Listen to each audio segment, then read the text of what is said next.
Well, good evening, everyone, and welcome to Mickey Sightings. This time I have Susie here with me. It's been a while since she's been in the mix with us, but it's so good to have you with us tonight. Yeah, and it is also very good to have with us tonight Greg from Expedition Greg and Sam and Lena from Hall's Family Adventures, and also Lena's Weight Loss Journey, two channels there.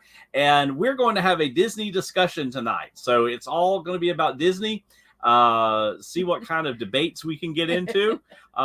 We should have a good time. So without further ado, let me bring in our panelists. First of all, we have Lena and Sam with Hall Family Adventures. Yay! Hello. Hey, he decided his name was Fred for tonight. What's that? He decided his name was Fred. Oh, Fred, Lena and Fred. Okay. Sure. We'll make that Fred. Well, you know. And then Samuel. And in comes Brother Greg. Good to see you, Greg. Good to have you with us tonight as well. Good to see you guys. If you guys are not subscriber to these guys' channel, make sure you do that. I know Lena shared out the link earlier, which is awesome. Thank you, Miss Lena, for taking care of all those things. She is a super moderator. Super mod. Wow. All right, Sam. Glad you're feeling better. Still moving slow. Yeah. But he made homemade salsa today. Yay! I saw your post. That looked delicious. We were gifted onions and tomatoes and Sam, like mass amounts of them. Sam goes, I can make salsa. So we picked up jalapenos and habaneros, and he went to town today chopping and cutting and cooking, and we've got like 4 of the square deep containers, like the Rubbermaid containers full of homemade salsa. Oh, wow. That sounds good. Awesome. Greg, do you like salsa? I can if it's not too spicy. Yep. You don't want this. Do you use ghost peppers, Sam? no, this one just had habaneros in it. Just habaneros? Those are plenty hot. Those are plenty hot. If we could find ghost peppers and Carolina Reapers close to us, yes, they would probably be in our salsa. I saw Carolina Reapers at Buc-ee's the other day. They All had right, them. we're driving to Bucky's. We're going to Texas.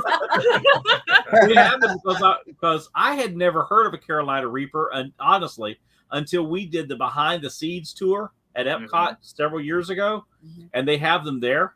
And yeah, I did not realize that was a thing. Yeah.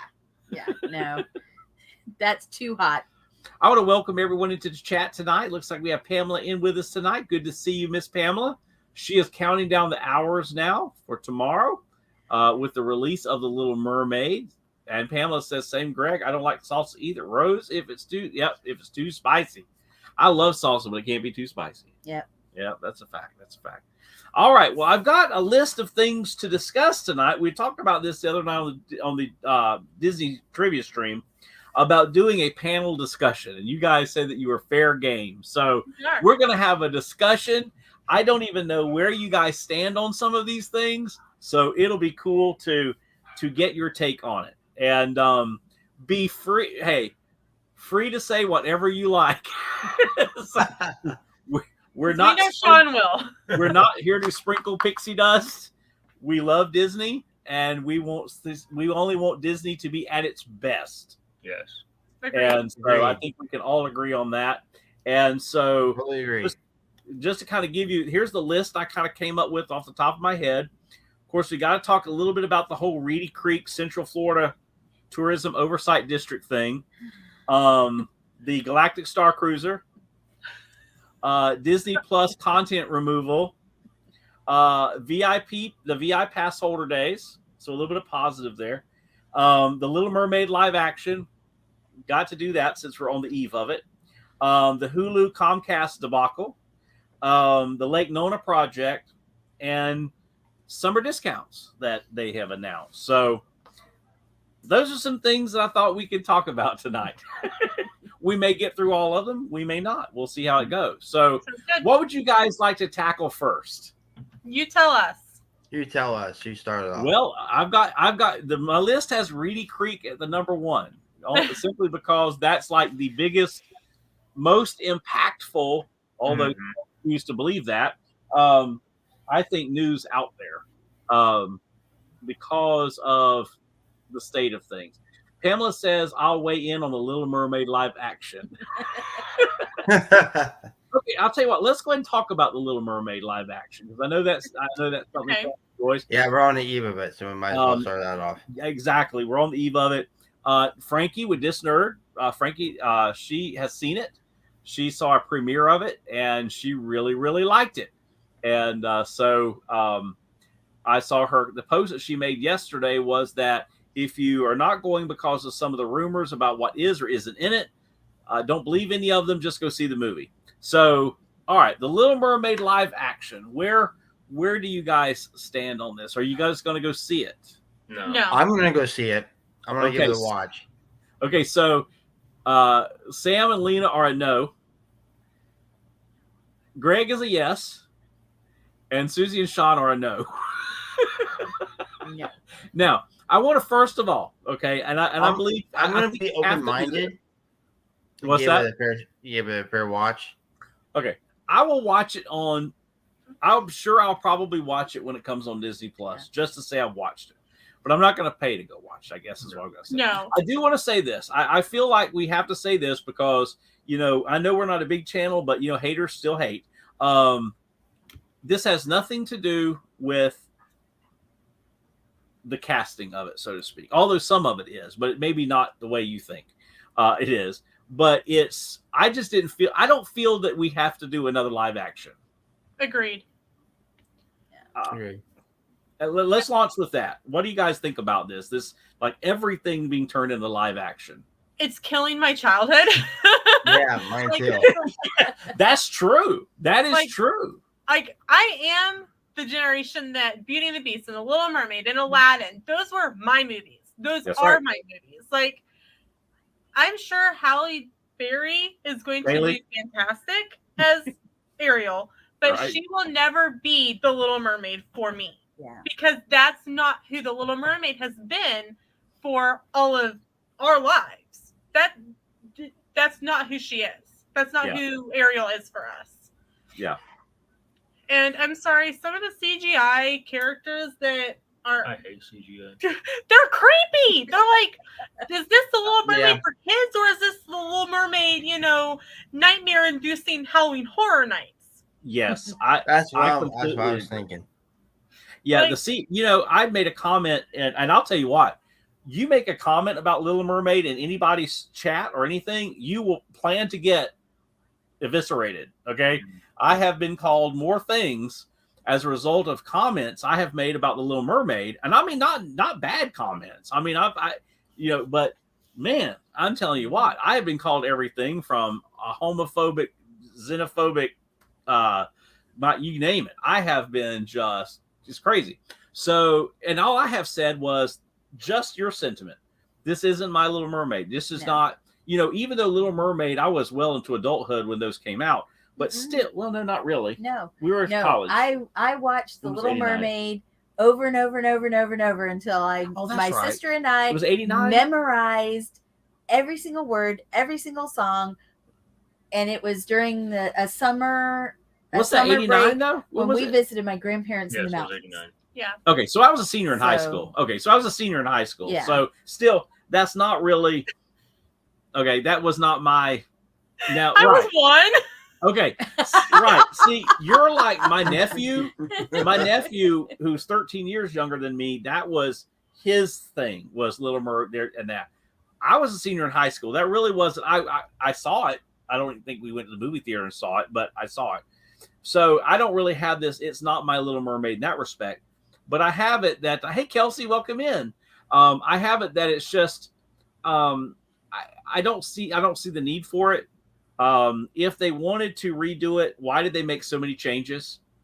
Right. That's Exactly. the thing with me. Why They not stay changed true to Flounder. what was They changed Scuttle. They changed Ariel herself. They changed the ending of it. They changed the music in it. It's like, if you're going to do it right. Otherwise, people are going to slam it. And why anyone ever thought that it wasn't going to get slammed is beyond me. It's the same reason they thought that the Galactic Star Cruiser would be full to capacity on every single flight, Well, that's on while the you list. get to sleep in a cramped hotel room and ride a box truck to the outer galaxy's edge, Batu. Pamela wasn't born yet. She was born in 1990. So Pamela was born the year I graduated from high school. But I don't think that the live Little Mermaid is going to be the answer to all of Disney's current problems like they anticipate it being. Yes. Agree. I agree. Well, and two, The Little Mermaid is a fantastic story. It was an incredible animated feature because it was the first animated feature after a long span Mm-hmm. of nothing. Of nothing and disasters. And Yeah. then, some little disasters along the way, but it was like, wow, yes, finally, there's the Disney that we know Right. when it came out in 89. Kelsey, so I'm sorry, but it looks really amazing to me. well- and that's fine. That is fine. Nobody's knocking that. We can all have the beauty of it. We can all have opinions Sure. on it.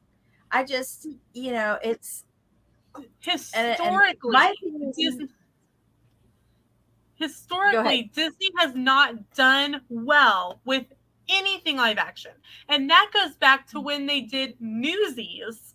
That was Yes. Newsies was that actually fairly decent, but a flop. it's a great movie. My friends and I my friends Katie and Rachel kind of fell into it. I think like my sophomore year of high school, and literally when my parents went to Walmart to try to find it, they went, "Why in the world do you want that movie?"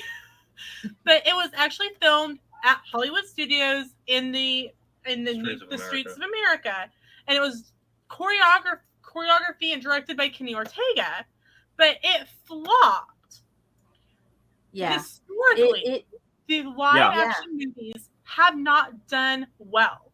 And it's because when you think of Disney, you think of the animated classics. You don't think about the live action.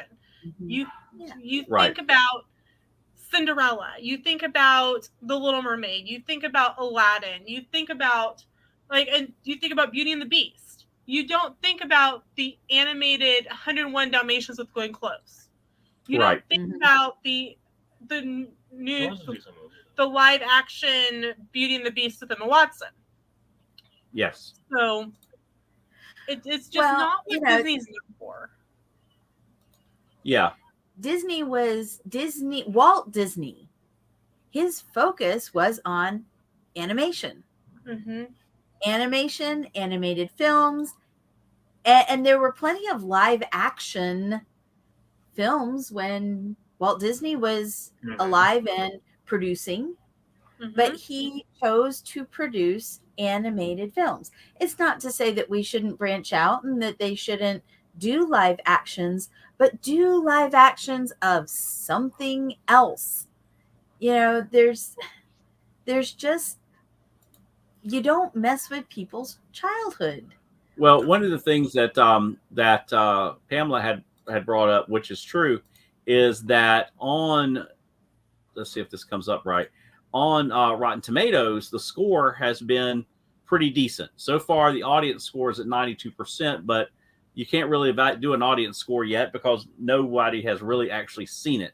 But here's the thing. If you are part of Disney Movie Rewards, you could turn in 1,100 points for 4 free tickets to go see a premiere of it. So 90% of those Rotten Tomatoes reviews could be people who received free tickets through Disney Movie Rewards. Right. And unfortunately, one of the things we know Disney has done this with Rotten Tomatoes, is they have bots in Rotten Tomatoes. So it does bump up that audience score. But what I've always looked at is this. When you look at the all critics score, the all critics score is 70%, right? But when you look at the top critic score, it's 47%. These are the people that normally, all critics, that has everybody in it, including the ones that are, honestly, we know that because Disney, when you do premieres and things, they say you can't say anything bad or we'll revoke your privileges. I mean, that's what they do. And so the top critics are the ones that, and a lot of these splats, unfortunately, for however you look at it, have been from usually very Disney friendly platforms and actually more liberal platforms, oddly enough. So it's been really kind of interesting to see this dynamic. Now, after tomorrow, over the weekend, we'll be curious to see how this audience number changes. But no, you're right, though, Lena, in saying that there are incentives given out to these things that do boost and always have those audience rankings. Yeah. So it's going to be interesting to see. I certainly do not wish it harm. No. I mean, I'm not out like to get Little Mermaid or anything. No. They could have done better. It's just in my opinion. For the budget that they had. Oh yeah. The amount that this thing cost, at least what we've seen with the previews and the little clips here and there, the CGI looks forced. Might be a good way to put it. It's dark. And it's dark. It's kind of dark, and it just doesn't feel like the underwater scenes just don't even feel like they're really underwater. And what in the world is Scuttle doing underwater singing? Well, Scuttle, Scuttle went from birds don't do that. Well, Scuttle went from being a seagull to a blue-footed booby. That's what he is. And blue-footed boobies are not even from that area of the world, okay? They're from the Galapagos. And the other thing is they do dive. They're diving birds, and they swim underwater, and they will swim after a fish, but then they come up to the top. Him singing, and I'm sorry, the whole rap addition to the thing is an absolute, oh gosh, I don't know. Anyway, the Scuttlebutt is like, I think, honestly, and I'm just going to say it, I believe that's the worst song ever in a Disney movie. That is my humble opinion. The Scuttlebutt has to be the worst song ever put in a Disney movie. But that's my opinion. It's my opinion. It's your channel. You have a right to your opinion. Exactly. No, it is just bad. Have you heard it? Mm-mm. You haven't No. missed anything. Okay. Before I make any kind of opinion on this, I have listened to the entire soundtrack 2 or 3 times. I have watched every trailer 2 or 3 times. I have read both Ripe Tomatoes and Rotten Tomato reviews. Everyone, all of them up until this morning. And I'm still holding on to what I'm saying. It's got to make somewhere in the neighborhood of 800 million to break even. And that's, the one advantage to it is that it is being shown over Memorial Day weekend. So it's going to have that extended play time that normally they wouldn't get. But is that going to help it? I don't know. But Lena, you hit the nail on the head earlier. Disney's resting a lot on that, a lot of that to kind of save them. But it's going to be it's going to be interesting to see. I'll be real curious. I know Pamela's going to see it, and I can't wait to hear Pamela's review on it. What Pamela has to say about it. And Kelsey, if I don't know if you're going, but I'd be curious to hear what you guys are saying.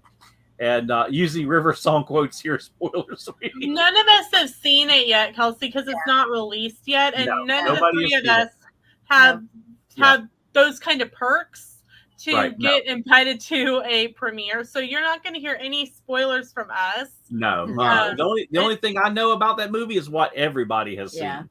Yeah, is what's on the I say I'm speaking for us. I mean, Greg, do you have some perks that we don't know about? Not that I'm aware of. Not media. We don't even have a theater close to it. Our closest theater. I mean, I'm close to Disney Springs, so. Now, Greg, are you going to try to go tomorrow night? Yeah. Okay, so we'll know from you then over the weekend. Yeah, I mean, I'll be real curious. I respect Greg's opinion on it too. Is the way what he comes away with, and kind of what he has to say about it. So anyway, it's going to be interesting to see what happens. Are you going to have a video review go up on your channel after you watch it tomorrow? Yes, I will. Nice. So if you are not subscribed yet to Expedition Greg, I will put his link back in the chat again. It's up at the top. Go subscribe to him, and you will be able to check out his review. Yeah. And as far as Kelsey was talking about the soundtrack is released. The whole soundtrack is released. It is out there now. I've heard it twice. So, or at least it looks like the full soundtrack because it's a bunch of songs and a bunch of and new stuff. And then they totally reworked the song "Kiss the Girl" to make it more appropriate for a modern era. Is the way it was described, and they changed the words in it. And when you hear it, you'll catch the differences. But I'm not going to spoil that. That's just public knowledge. That's what people have already said. Is that they changed the words in "Kiss the Girl." Well, I would like to see Disney do an honest, regular, back to the regular style of fairy tale. I would like to see it played out like a normal fairy tale. Call me old-fashioned. I have nothing against women being strong women and girls having self-confidence and power, but give me a regular fairy tale where a girl and a boy solve the problem together and move on from there. Or what's wrong with the guy saving the girl? Or nothing. Why does it have to be that the girl has to almost prove that she can do it or she saves the day? I'm so tired of them turning everything into girl power. As Phil said in Hercules, don't forget about your DIDs, damsels in distress. Hey, Becca. Ray J, good to see you. Yes, Kelsey. I really want Disney to be family friendly again. Yes, that would be wonderful. Yes. for the first time. I know. Well, okay, the songs were okay, but I don't like them because they've been added to a movie where they didn't need to be. Little Mermaid did not need new songs. It didn't. Nope. To me, I think Little Mermaid had one of the best soundtracks going. Mm-hmm. It didn't need new songs. So one, that's the problem I have with the new song. The second thing is too, the reason why it has Broadway vibes is it does. It's all Hamilton. It all has that Hamilton vibe because you've got the same writers from Hamilton in this thing. So it's going to have kind of that Broadway vibe. The songs are okay, but not for Little Mermaid. That's just not it. So. Hey, Ray J. I'm still trying to figure out how we're going to have meet and greets, because you're going to have a meet and greet of one Ariel in one park, and you're going to have a meet and greet of another Ariel in another park. And I don't know. It causes unnecessary confusion. It does. Agree. Okay, so I think that's enough on the Little Mermaid movie. Yep. All right. Check that box. So, what do you guys think about the Galactic Star Cruiser? Since Susie wandered into those weeds, Not what do you guys surprised. think about that? Yeah, no, Honestly, expected. I'm not surprised it's closing. yeah. It costs way too much. Mm-hmm. And you can't, coming from a travel agent's perspective, because that's one of my side gigs, you can't even quote it online. You have to call with how many people, the dates and everything, and wait on hold to get a quote. And you cannot put it on hold like you can a traditional package without putting a deposit down, at least for travel agents. Or that's been our travel agents' experiences in my group. Wow. Well, one last question. Pamela said, have I seen the Little Mermaid Broadway show? Yes. I've also seen the Little Mermaid Broadway show. So yeah, the Galactic Star Cruiser was kind of doomed from the first voyage. Agreed. The Titanic, it was kind of doomed from the get-go. Yeah, it was overpriced, and and I know I'm going to sound like everybody else here, but if they'd have stuck with original Star Wars, it would have printed money. Oh yeah. And it was just when it came out today. I don't know if you've had a chance to read it. I haven't read the articles in their entirety, but I've just read little snippets of them. But with Galaxy's Edge and with the Star Cruiser, Iger was presented with hey, maybe you should look at different options here, and he refused, and he said no. He just refused to repurpose the Star Cruiser, or even Galaxy's Edge. It's like, what is Batuu? Where in the world is Batuu? If you'd have, made this something we come to know as Star Wars fans, it'd have been a lot better. And I think if they'd went with their original concept idea, where Walt Disney World was one planet, Disneyland was another planet, and the way they originally said it was going to be, where you had to complete this one, and then you're on a whole new thing at the next park, and then the next park has a different area. They would have done a lot better instead of it being the same at both parks. So it didn't do what they hoped it would do, which was draw people to go to multiple parks to finish the experience. Yes. Yeah. I agree. And the thing is too, it's like, when you spend $6,000 for that one experience, that then you've got to go pay the rest of the money. Yes. And you only get a half a day, and they want you out by 11 o'clock the third day. Yep.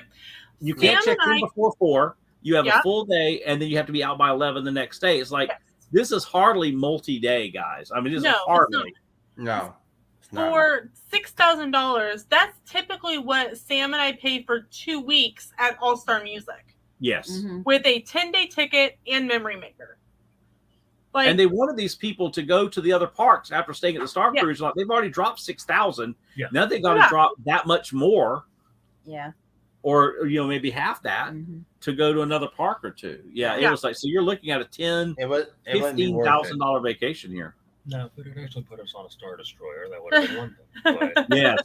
That's exactly right. On a Star Destroyer, it would be something that we knew. And then you had the characters, and I'm not knocking them.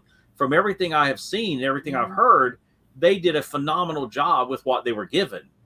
But nobody, who are they? They're nobody in our universe, no pun intended, but they're nobody in our Disney, our Star Wars world. Most Eisley. Yes. Hey, Sean, have you gotten to see Mandalorian yet? Mando Yes. and Grogu. No, No, not at the park. No.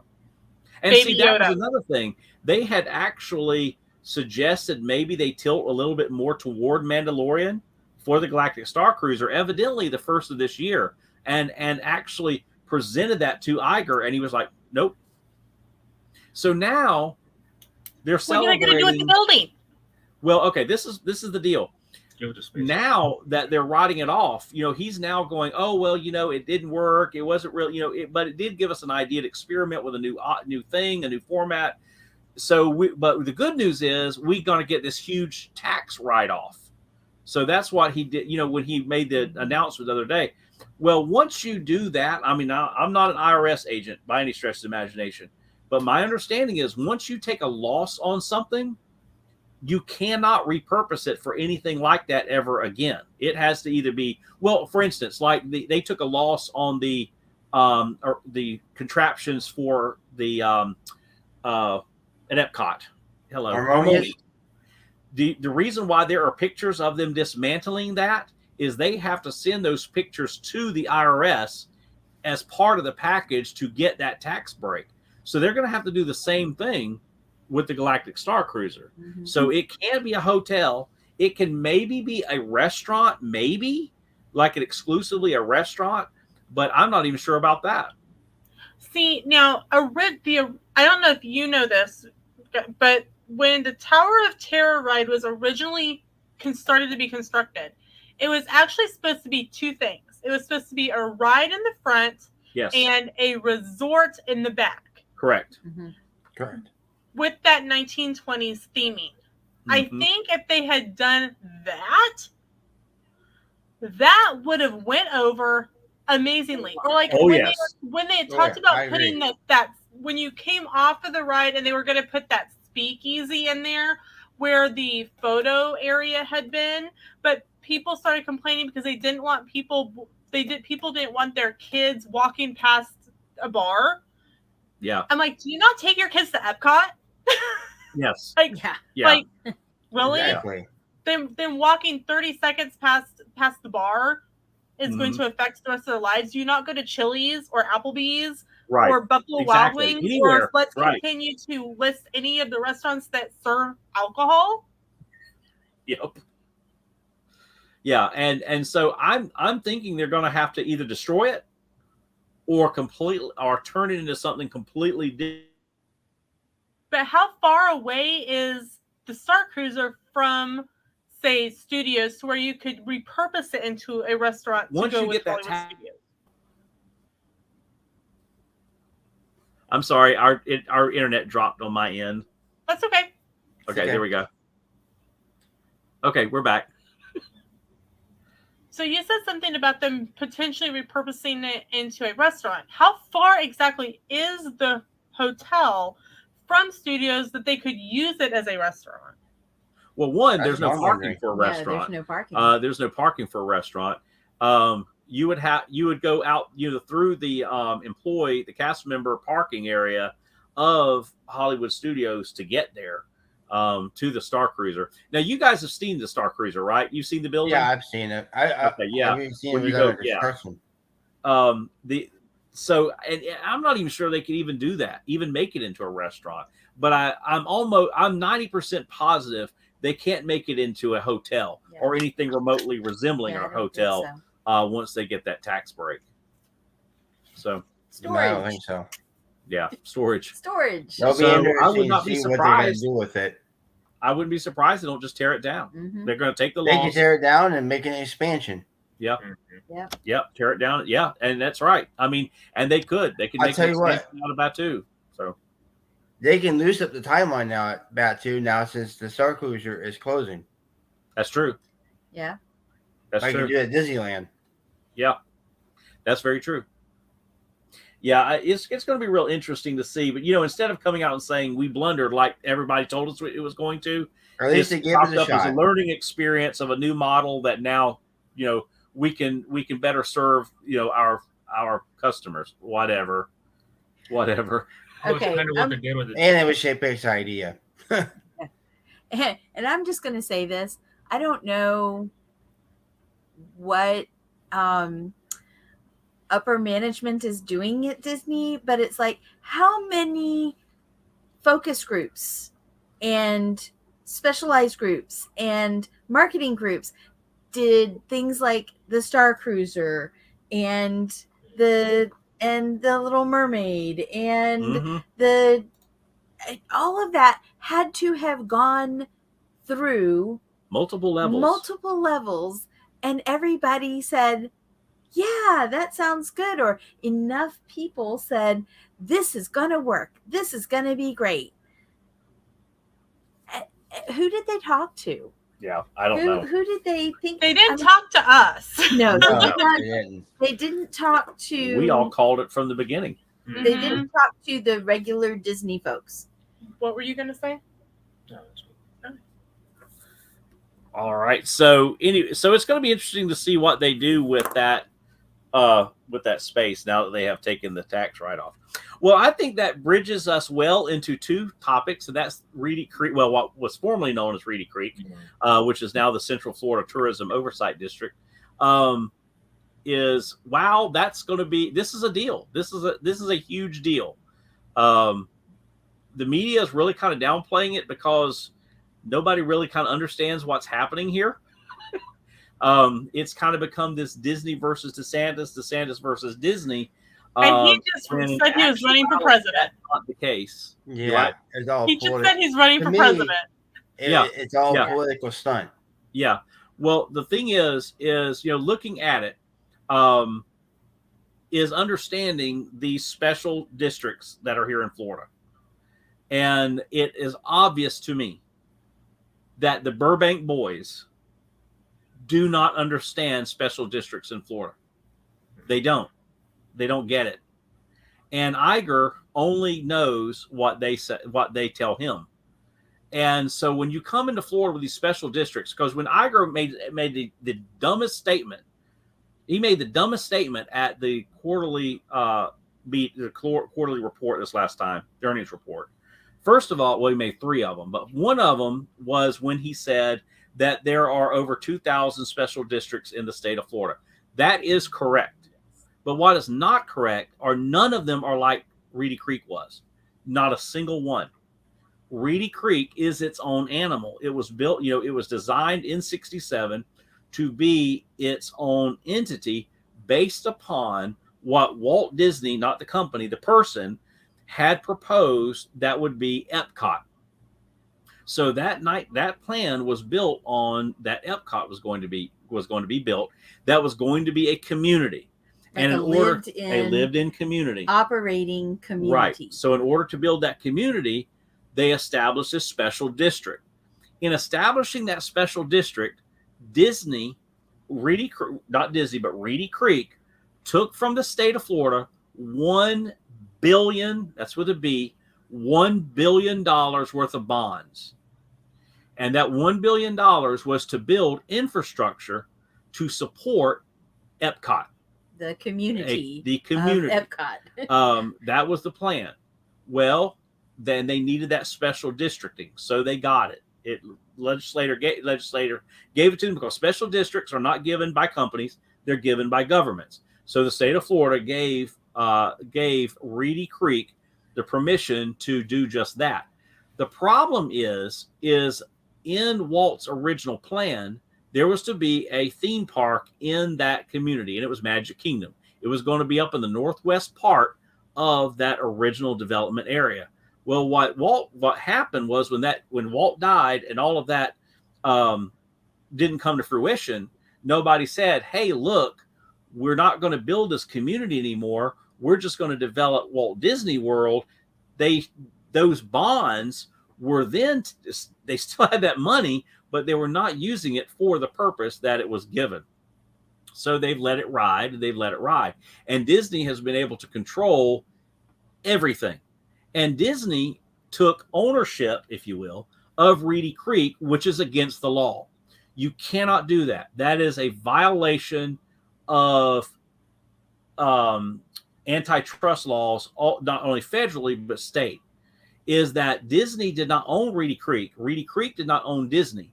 Reedy Creek was a specialized district given by the state of Florida for the development of Epcot, of the community of the community of Epcot. of the community of Epcot, not a theme park, not Walt Disney World. So when Bob Iger, number 2, comes out and says we and interchanges the terms Reedy Creek and Walt Disney or Disney World, that's an antitrust violation right there. And that's where the state of Florida has Disney by the shorts, is because they keep interchanging that and saying that, hey, look, we ran Reedy Creek. That's against the law. You cannot do that. Mm-hmm. So when this new thing came, when Chapek said what it did about we're going to oppose this law, we're going to stop giving money to Republican Party. We're only going to give to Democratic causes. That's when DeSantis did what, a lot of people say, oh, nice, at war with Disney. DeSantis did what was already being proposed 18 months ago. There was already being evaluated as to looking into what was going to happen with Reedy Creek because they had overstepped their responsibilities. Because Disney had come in, and one of the things about the board of Reedy Creek is in the original documentation, there had to be a board within Reedy Creek of, I think it was either 6 or 7 individuals. Each of those individuals had to own at least 1 acre. They had to own at least 1 acre of land within that Reedy Creek district. What Disney did in the 80s under Eisner is they came along and said, okay, we don't really like that, so this is what we're going to do. They created their own board. And a stipulation of, like, when you came on their board, they gave you an acre of land so that you would qualify to be on the board. But as soon as you came off the board, you gave that land back to Disney.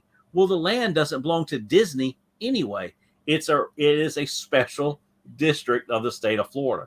So where Disney now is trying to downplay all this is that all these bonds, the holders of those bonds, when they created that new Central Florida Tourism Oversight District, they assumed those bonds because the media was trying to tell everybody that, oh, everybody's taxes are going to go up. All the people in Central Florida has nothing to do with that.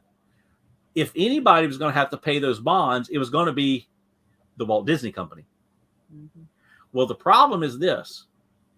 If it should come to pass, okay, that the holders of the bonds, okay, should file suit against Disney, which they could, for antitrust violations since 1968. That's when they'd have started. Disney will owe the state of Florida $1.4 trillion. Yeah. Because Disney still has that $1 billion. It's $1 billion that's sitting out there that they got from the government that they didn't use in accordance with the agreement of a special district in the state of Florida. So everybody thinks that, DeSantis is going to lose. No. The state of Florida has this in the bag because of that violation.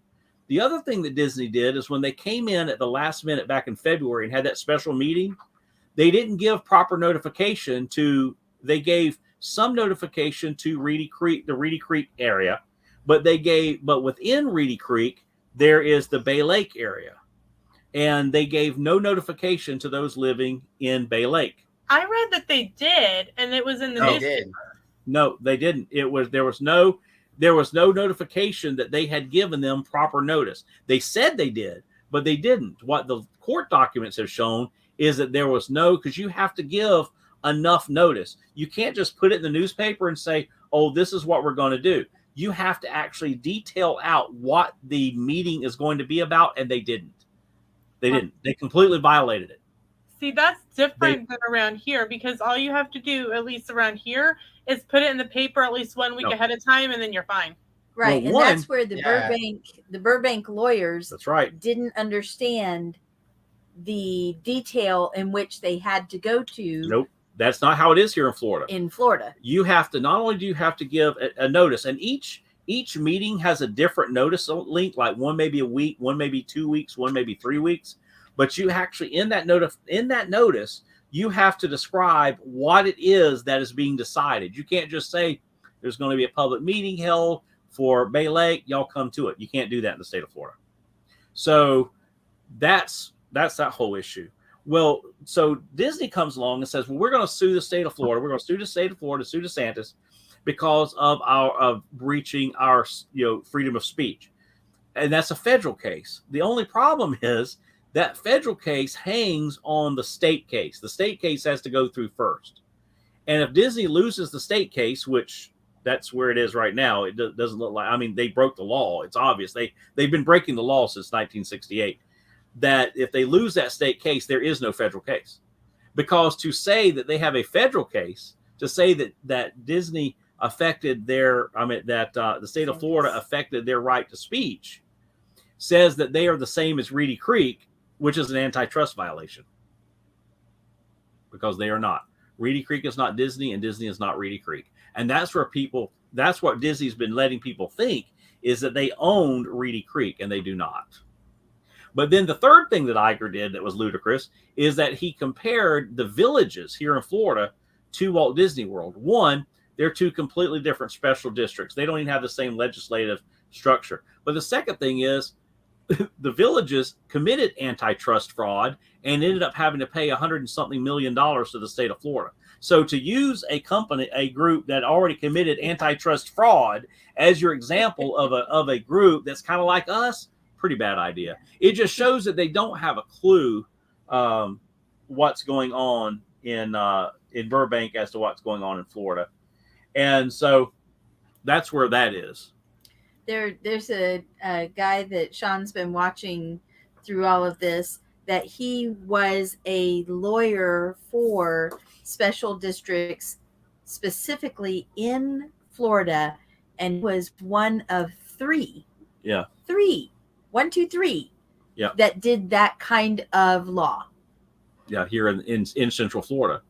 And he worked with Celebration, Bonnet Creek, development. He was in on all that. And plus, see, the place where I used to work, we have a special district. So I know how that special district works. And yeah, it is very specific as to what you have to do in that special district. And Disney has assumed ownership, if you will, of it all these years.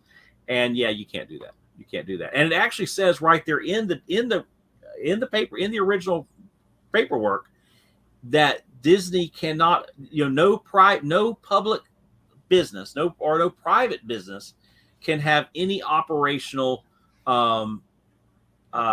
oversight of the Reedy Creek Special District. Yeah. So Reedy Creek, I heard this just this morning on the news, that Reedy Creek no longer exists. Reedy Creek will no longer exist and can no longer exist. It's been dissolved by a legislative body. Reedy Creek is gone. So anybody who has these wonderful dreams that Reedy Creek's coming back for whatever reason they would, it's gone. So the Central Florida Tourism Oversight District is the ones in charge, and it is the name of it now. And the cool thing is they've already brought new fire engines and new fire equipment to the fire department there at Disney, which was massively needed. Badly needed. Because if you remember when the Skyliner first opened and it broke down, remember that time those folks were on the Skyliner stuck for like 3 or 3.5 hours? Yes, because when the couple of them crashed together. Yes. Before that happened and after that happened, I had watched a public hearing online because it's all public. And see, in the state of Florida, whereas you guys don't have this in Kansas, in the state of Florida, everything is public. That's the reason why our court proceedings are on YouTube videos. Everything in Florida is public when it comes to that kind of stuff. It's the part of the Sunshine Law here in Florida. Mm-hmm. And so everything is transparent. So I watched that hearing, and they were begging Disney for more fire trucks, more equipment, because Disney keeps expanding, but they're operating with the same number of trucks and same number of personnel that they had in the late 90s. Yet Disney keeps adding all these entities and all this property. So that was one of the things they said. The response time of that was that we didn't have the personnel to get to that incident in time. So I'm so glad to see that all of a sudden now, since the new oversight district's in force, they have brought in new fire trucks. They've hired new personnel. They've allocated more money and for equipment. So as a person who goes to Walt Disney World, I'm feeling a whole lot better about that than I did before, because I knew what shoddy equipment they were running on. I mean, we have firemen there that are going to fires in their own personal vehicles because there's not enough fire trucks owned by the district to transport everybody. That happens here too. Yeah. But the thing is, when it was Reedy Creek was getting all that money from the state that they were purchasing those things, and they weren't. It's going to take years to unravel this all is of not this gonna, and get something workable set back up and finds, and then and there's something or another, and I don't want to say anything out of turn, but there's something to do with the bonds that Disney has, that by law a clock is started. Yes. And some of the bonds, there will be no choice but to call them in. Yeah, they'll have to call them in. And they have to. Because they were done with Reedy Creek and Reedy Creek no longer exists, then there's a clock that nobody can stop. No, nobody can stop it. So this is going to end up costing Disney, it's going to be interesting, hundreds of millions of dollars, because they have violated antitrust law since 1968. And there's a good chance that there will be some folks visiting some 6x8 gray cells. Well, and that's the other thing too, is the minimum imprisonment is 30 years. The whole, just like the whole thing with Trump, the people that were with Trump that were doing some of the antitrust violations that just went to prison for 20 years, that's what Disney is facing. There's a strong likelihood that there will be people in Suite C of Walt Disney Company that will probably go to jail, because it's a clear violation. Now, is this a violation that they knew they were doing, or because of the difference in law, like state laws between California and Florida, they were unaware? No. Somebody knew it. Somebody knew that they were in violation and didn't, because they kept rewriting everything. Right. Disney took control of Reedy Creek, and they started telling the board, because they hired the board. See, the board's supposed to be completely independent of Walt Disney, but it wasn't. Disney was paying for the board. They were buying their property. So they were keeping their own people on the board to make the decisions for them. That's one of the reasons why, even though Florida, we have the Sunshine Act here in Florida, where everything is transparent. The reason why Disney, you never hear about people dying on Disney property. They got away with that. It was always like, nobody dies on Disney property. There was this whole thing over the years has been because they can't report it. They couldn't report it on Disney property. Disney wrote that in the bylaws for Reedy Creek, Disney. And they couldn't do that, but they did, is that they were exempt. They exempted themselves from incident reports and death reports on Disney property. That's why you don't see incident reports on rides. And there was supposed to be on rides, and that they could do their own maintenance. So it's going to be real interesting to see how this all plays out. But it's going to cost Disney tons of money. And the question is where is that coming from?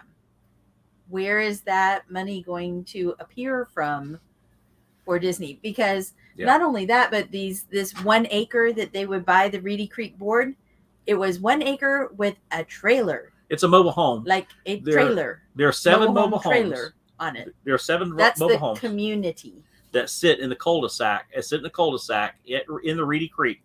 That's the community. Whereas when you look at what Walt Disney had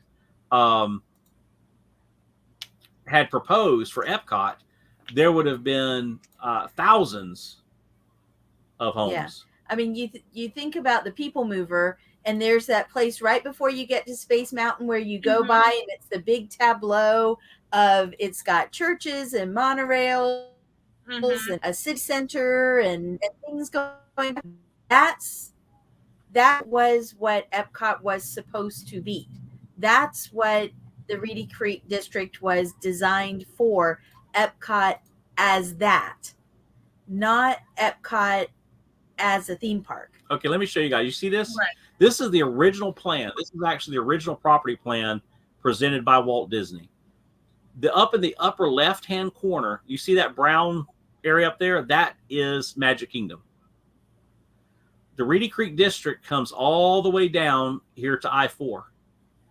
Okay. That round spoke-looking thing, that was Epcot. That was the prototype community of tomorrow. That was all houses.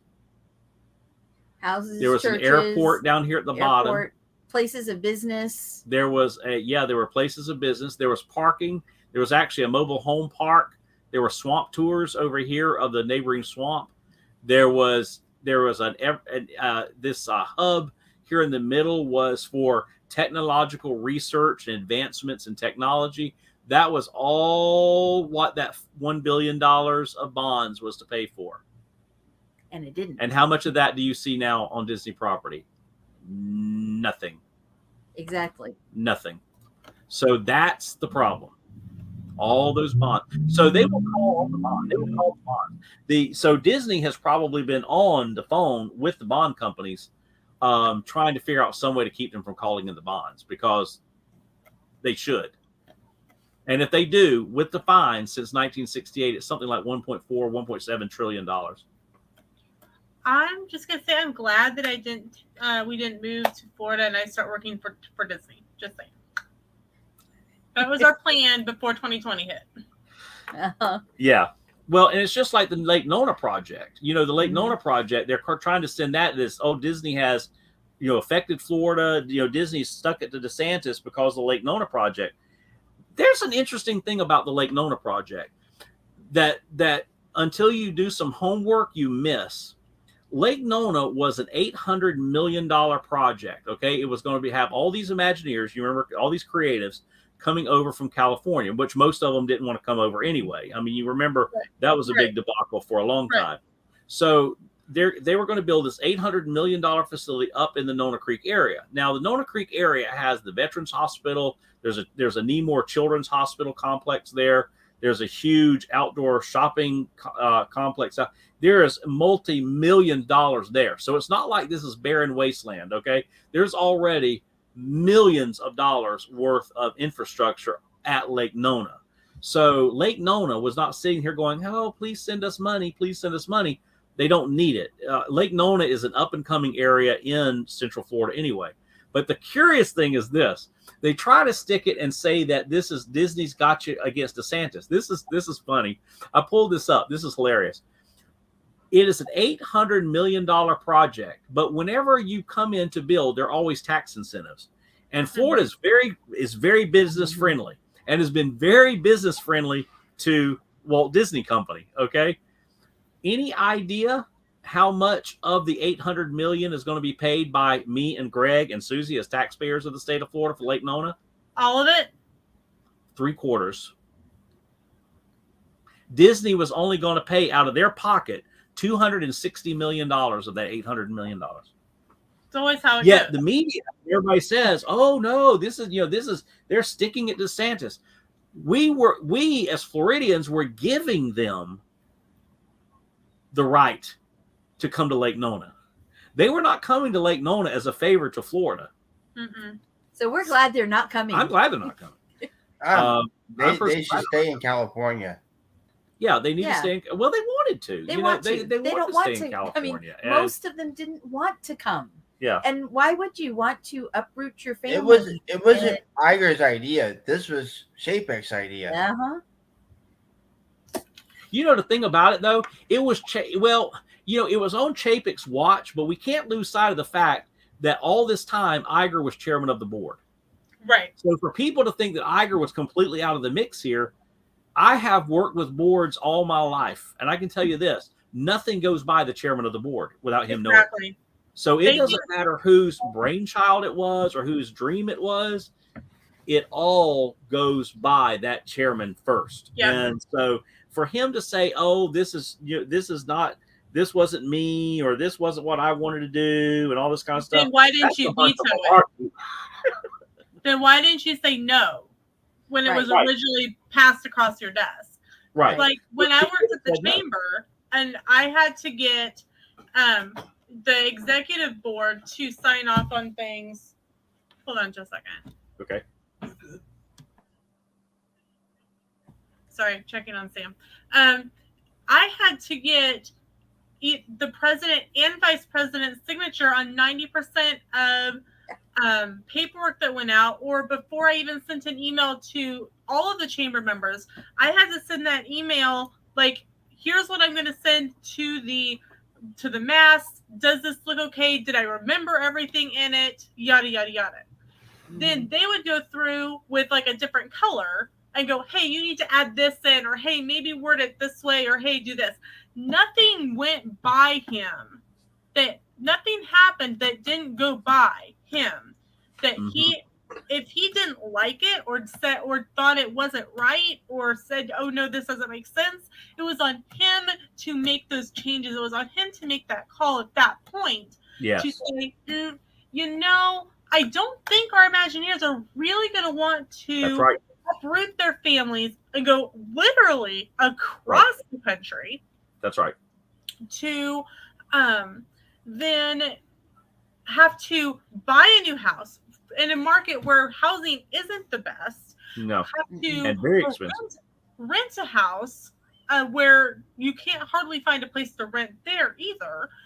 To put, if you've got kids, you've got to figure out a new school. If you have a spouse, they're going to have to find a new job. Maybe their job doesn't transfer, so they've got to literally quit a job and then move and find a brand new job. Yeah. Well, I say, like, the New York Times here. This was 8 days ago, so last week. In their article, they put, amid feud with DeSantis, Disney cancels $1 billion development in Florida. Well, number one, it wasn't $1 billion. That's ridiculous. It was 8. And so Mickey Blog back in January did a report on this. And these are the exact numbers. There was the cost of the development was $864 million. So it's not $1 billion. There's a far cry between 864 million and 1 billion. I'll take the difference. Yeah, right. Right. 864 million, but the true cost to Disney would be 286 million. So even Mickey Blog pointed that out, that was an absolute misrepresentation of the facts. Well, it's kind of like our school district, the one that I work in over in Marion, about 10 years ago, built a brand new performing arts center right next to the high school, middle school, and the gym. And that bond is almost paid off. They want to put in, our stadium that's out there was built in the 50s. And some of the older members of the community still refer to it as the new stadium. They want to put in a brand new stadium because it's all cement and it's leaking, and the locker rooms, everything it needs. Wow. We need another new stadium. And that's what you use those bonds for. Right. Those municipal bonds, that's what it's used for. And not to build theme parks. Well, and see what the school got in trouble. The school district got in trouble because they didn't know that they weren't, because we have an interim superintendent and we have a new superintendent taking over as of today. And the acting superintendent was out of town. The one who's taking over was like, hey, you need to do this. They had yard signs. Somebody had yard signs printed, not the school district, but a community member, and brought them to the school and said, hey, we let everyone know to come to the school to pick up yard signs. That was illegal, and the school district got fined $7,000. Yep. Yep. Because, and he's like, we're all Yes. going, like, do we still have jobs? Yeah. Okay, what you just described is what Disney's been doing since 1968 on a multi-million-dollar level. That's exactly the same thing. And they're clear antitrust violations. And what happened was, just like you said, building the stadium, that stadium, those municipal bonds are issued for the betterment of that district or that area, not to bolster the profit margin of a private company, which is what all these bond monies have done for Disney under Reedy Creek for the last 50 years. So before all of this gets settled, we need to go take advantage of our discounts that we're going to get this summer. Which are the VIP. Let's move on to the VIP pass holder discounts. Things are looking good there. That's pretty encouraging. There is going to be a pass holder lounge. That is going to be opening in the Land Pavilion at Epcot. Sorry, that just makes me laugh because Universal has a pass holder lounge. And have. They have had the Universal's had a pass holder lounge for years. For years, exactly. Yeah. Well, SeaWorld, Busch Gardens, Universal, they've always been so far done better for their pass holders than Disney ever has. I agree. And I believe that Chapek reiterated the sentiment of Disney for so long was that we really don't care about pass holders. Mm-hmm. We don't need them. We don't need Pass them. holders know it. Yeah, yes. 100%. Pass holders know it. So now they're scrambling to try to make do with it and try to. So, but it started today, right, Greg? It didn't most of the VIP pass holder stuff start today? No, it starts next Wednesday. Was it next Wednesday? Okay, cool. But there's broader discounts in the restaurants, which is cool. Here's the thing. In the past month, because I'm part of the Universal, because Sam and I are Universal pass holders. Number one, you can add a Universal pass to a vacation package and pay it off before you get there. You do not have to pay for it all at once if you don't want to. Mm-hmm. And number two, I totally forgot where I was going with that. That happens. Oh, yes. It only gets worse. Thanks. It only gets. Why do you think I have a list? Why do you think I wrote a list? Oh, the annual pass holder group. In the past month, they have added, and because the group is run. This one that I'm in is run by Universal Orlando Resort, so they'll answer questions and that kind of thing. There have been 500 new pass holders added to the group.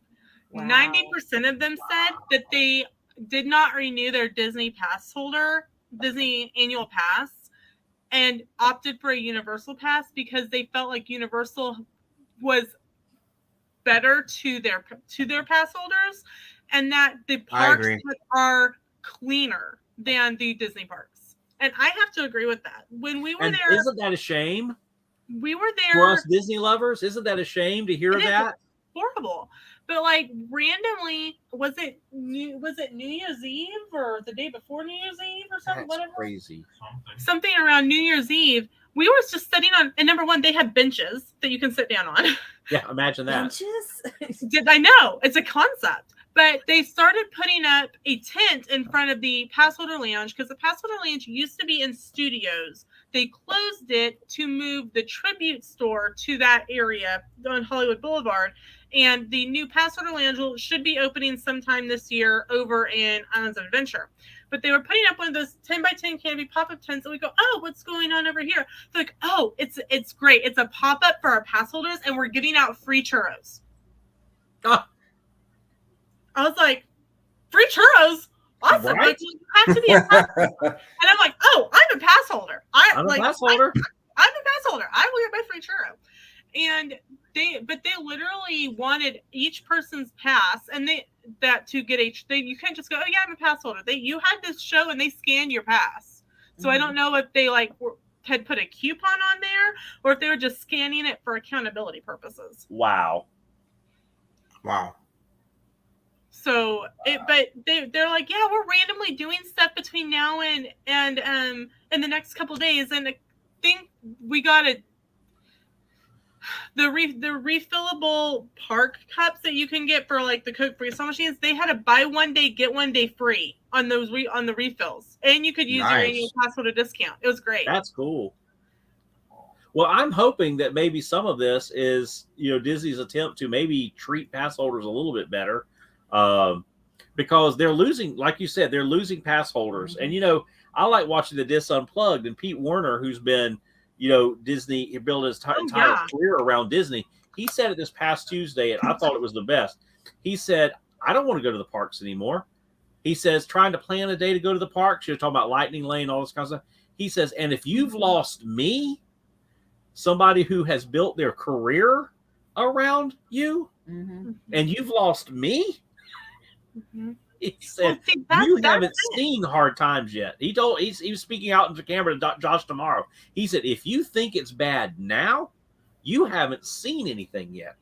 Well, if you comparatively, It was always so weird to me.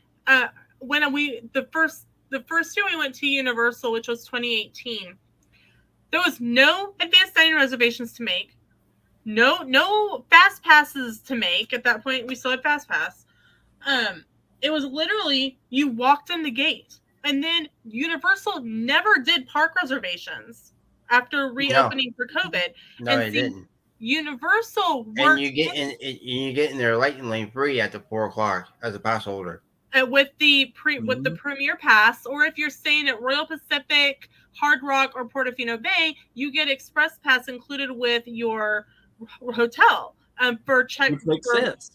You're paying that money, and their hotels aren't nearly as expensive as Disney's. No, we could stay at Hard Rock or Portofino, which are the top 2 premier resorts, for cheaper than we could some of the moderates over at Disney. Mm-hmm. Yeah. Which they are slowly untheming. Right. Yeah. You know, the point of being at Port Orleans Riverside or at Coronado Boardwalk's the one that they just totally messed up. Boardwalk. Yep. Right. You know, is the theming of it. And they're slowly, I mean, every time they do room remodels or updates, it's like there's less and less and less authentic theming. Yep. To the hotels.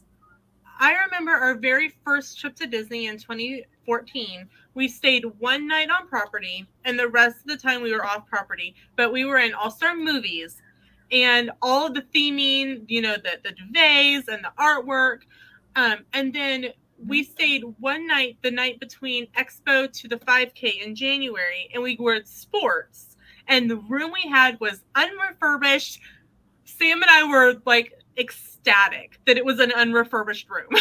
Because it's still that old style. You're usually not excited to be in an unrefurbished room. Right? Yeah, but then you were. Yeah.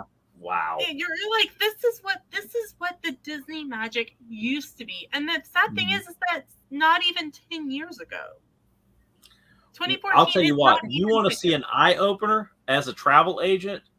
Have you watched the video from back, it's 7 years ago?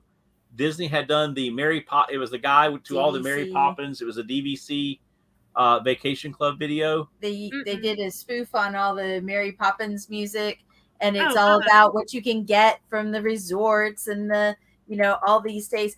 It got stuck in my head. Sean only played it like 3 times, and it got stuck in my head. Which is what it was meant to do.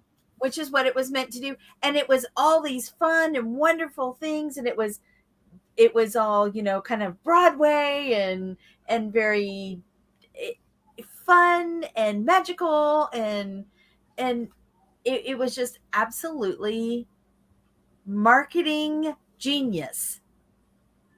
And I think it was it Pete? Yeah, it was actually Pete. I think that said, Pete that put it out. Of all of the things that they talk about in this 4 or 5 minute, song commercial thing, there are only like 2. Yeah, there are only 2 things that still exist, and that was only 7 years ago. Well, and then if you think about what's happened, you know, in that 7 years, the people trying to sell out of their DVC has increased. They can't even finish selling off Riviera. Right. They're building more. Yeah. Because I'm sorry, the room at the Riviera with the cheapest one, the room is smaller than our bedroom, and our bedroom's small. We live in an old, over 100-year-old Jack and Jill house. Like, there's our bed and 2 steps north the bathroom. Yeah. And the Riviera is smaller than that.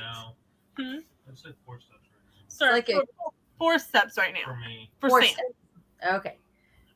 But Thank you, Sam, for the clarification. Sam just said he takes longer. But you'll have to go see if you can find on YouTube. I was trying to send you the link, but I couldn't find the link. But it is crazy when you watch that video, which was so well done, and you look at it and go, no, only 2 things actually still exist. Yeah. That they're talking about. And yet, all of this goes through multiple levels of Disney people and marketing and all of these refurbishments, oh yeah, this is great and wonderful. Who is rubber stamping this stuff that is slowly destroying what Disney was and should be? And somebody working for another theme park. Oh, yeah, they are. That's what it seems like. Yeah, that's you look exactly at, what it seems like. Well, look at the new Universal commercials. They look very, very Imagineering. Yeah. Look at the that's where they all went. They all went to Universal. Epic Universe. Epic Universe is being built by Disney Imagineers, yes. and you can see it. And I actually heard, the pixie dusters in the Disney universe drive me nuts because they don't help anybody. Literally said, and of course I can't wait to comment, and I always do. That Disney is not worried about Epic Universe and shouldn't be. Disney should be terrified by Epic Universe. Disney should be 100% terrified by anybody who does not think that Epic Universe isn't going to seriously affect Disney is living on pixie dust, because it is Dracula's Castle. Dracula's Castle. The classic Universal monsters. Those are the houses at Halloween Horror Nights that have some of the longest wait times. That's classic monsters of Universal. Now that's me. That's the kind of stuff I grew up watching and grew up with. And so I see this stuff going, this is not only going to hit the your generation, it's going to hit mine too. Mm-hmm. And you're going to hit boing, boing, boing, boing. Yes. And if they think that it's not going to affect it, they have a serious thought coming. You've got more Harry Potter. I've got people who have booked a trip with the park-to-park ticket, which increased my commission, just to ride the Hogwarts Express. Uh-huh. I was in 3rd grade when the very first Harry Potter book came out. Kids like my age, 35, 36, 37, we're all still waiting on that Hogwarts letter. We are the ones that will go buy the robes and the wand and all of the apparel. That's like a couple of years below, a couple of years ahead of me. We're the ones that will spend that money on everything Hogwarts related, because we are still waiting on our Hogwarts letter, and the elves fly through our chimney to give us that, even at 35. So for another section of the Wizarding World to come to life is going to make us spend more money. It's going to print money, like they say. Oh yeah. I think about my nephew's generation that grew up playing Nintendo. Super Mario Land, that is going to be a game changer. The Donkey Kong roller coaster game and all that. You see it. I looked at the layouts of these rides. You're going, that's Disney Imagineering right there. Every bit of that is Disney Imagineering. Because Disney didn't want them anymore. No, Disney that's was like, bye. And they went, and Universal went, come here. We got an idea. And Disney said, Universal said, we'll take you. Universal Hollywood already has Super Nintendo World. They do. And it's standing room only, waiting to get into the restaurants. Somebody to the quick service, I was watching a video, I don't remember who it was, but somebody said they waited 3 hours to go to the quick service. Gosh. Wow. If Disney doesn't think that isn't going to float over to Florida, they're stupid. Yes. Yeah. It is absolute mind-numbing. I want you to. Susie found the video. I'm going to see if I can get it to play over here. Let me share screen real quick. I'm going to see if I can get. And I want you guys to watch this commercial and realize this was only 7 years ago. You got to unmute it. I got to unmute it, but. So, you resort hotels. Well, you won't believe all the magical benefits you get. With more than 20 fun hotels, you get to pick your theme. You'll find one that's perfect for your perfect dream. We'll get you so excited that you'll never want to leave. The list of things to see and do is too much to believe. It's true. When you're staying at a Disney Resort hotel, the fun never ends. There are water sports, all kinds and sorts that fill the 7 seas. Restaurants for bon vivants, such fine amenities. Since your resort hotel can be so near a Disney park, you could play all day with Mickey and see fireworks. You want to spend even more time in a Disney theme park? Well, listen to this. Stay right here with us and then you'll get some magic powers. Extra time inside the parks, we call it extra magic hours. Extra magic hours happen every single day. It's all complimentary, an extra thank you for your stay. Hey, check this out. It's called a magic band. Another cool perk you get. Christian! We'll give you each a magic band. Wear it on your favorite That's hand. one- Having up fun when you're on the run. Your Christian magic was out, band will like, get what, it done. Just call the 2015? best for you. Orange, That yellow, ain't green, and existing blue. anymore. You can open up your door, use it at a store. You think that's cool? Just wait, there's more.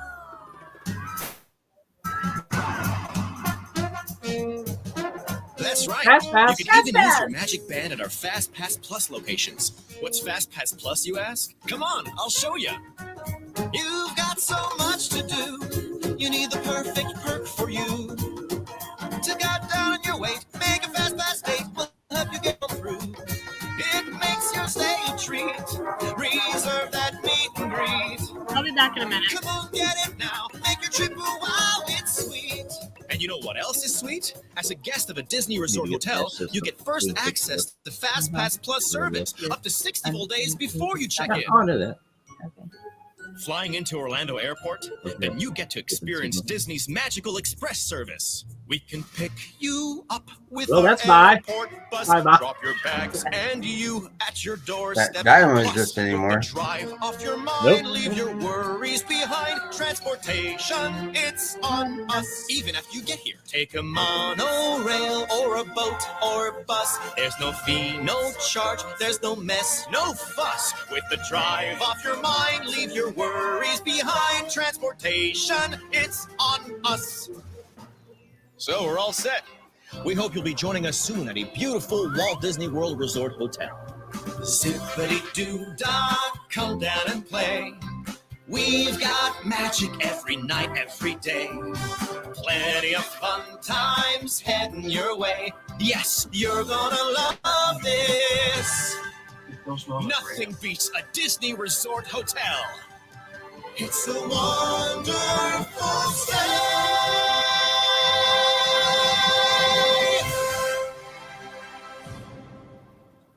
No, sitting in this chair there. And now the collective wow. Fast Wow. Pass gone. Wow. Magic bands at the resort gone. Magic Magic Express. Express gone. The magic Extra hour magic gone. hours. Now you get a half an hour. Pass Plus Yeah. is gone. Yes. Well, Uh-huh. and That and it's little- only morning extra magic hours, unless you're at a deluxe resort, and then you And get the- night magic hours. Isn't that Mhm. ridiculous? It's like who would have ever thought that Disney would become that In classist. 7 years. and in 7 years. Disney I- was supposed to be for everybody. Well, and they're I treating think pass holders so wrong now because we just heard on the news today for WDW News Today last night that they're going to be opening a little pass holder hangout Yeah, which we were spot, talking about earlier. and it's Yeah. only going to be like stuck in the middle of the land Well, when BBC has one for the whole year. yeah. And it's only during the months of summer, which means that you're already paying high enough so you don't have all these blackout dates. So Pamela said, speaking of Super Mario, I recently saw the movie. It was absolutely fantastic. The 3D animation was incredible. Mm-hmm. I'll Yeah, tell it you is one neat. thing. Commercial, that's for sure, Pamela. And the thing about the commercial is it's catchy, but it's irrelevant. It's completely Yeah. irrelevant now. Almost none of it. The transportation's still around. Yeah. As far as the monorail, boat, and bus. Yeah. What else is But still there? but there was only half of the trams. Yeah. Trams are Well, still not back Trams at are still Epcot. not back at No, Epcot not even the Hollywood Studios. or Hollywood Studios. Yeah. What were you gonna say? I'll Greg? tell you one thing though. I'd rather go to Disneyland after dark rather than go to after hours here. Yeah, that's a good Mhm. point. And But look what you have to Disneyland- pay to do that. Yeah, and then Disneyland has like the throwback night. They have the Star throwback Wars night. and all those nights where you see all those rare characters. Why can't we get those at Disney World? Like what? That's what I said.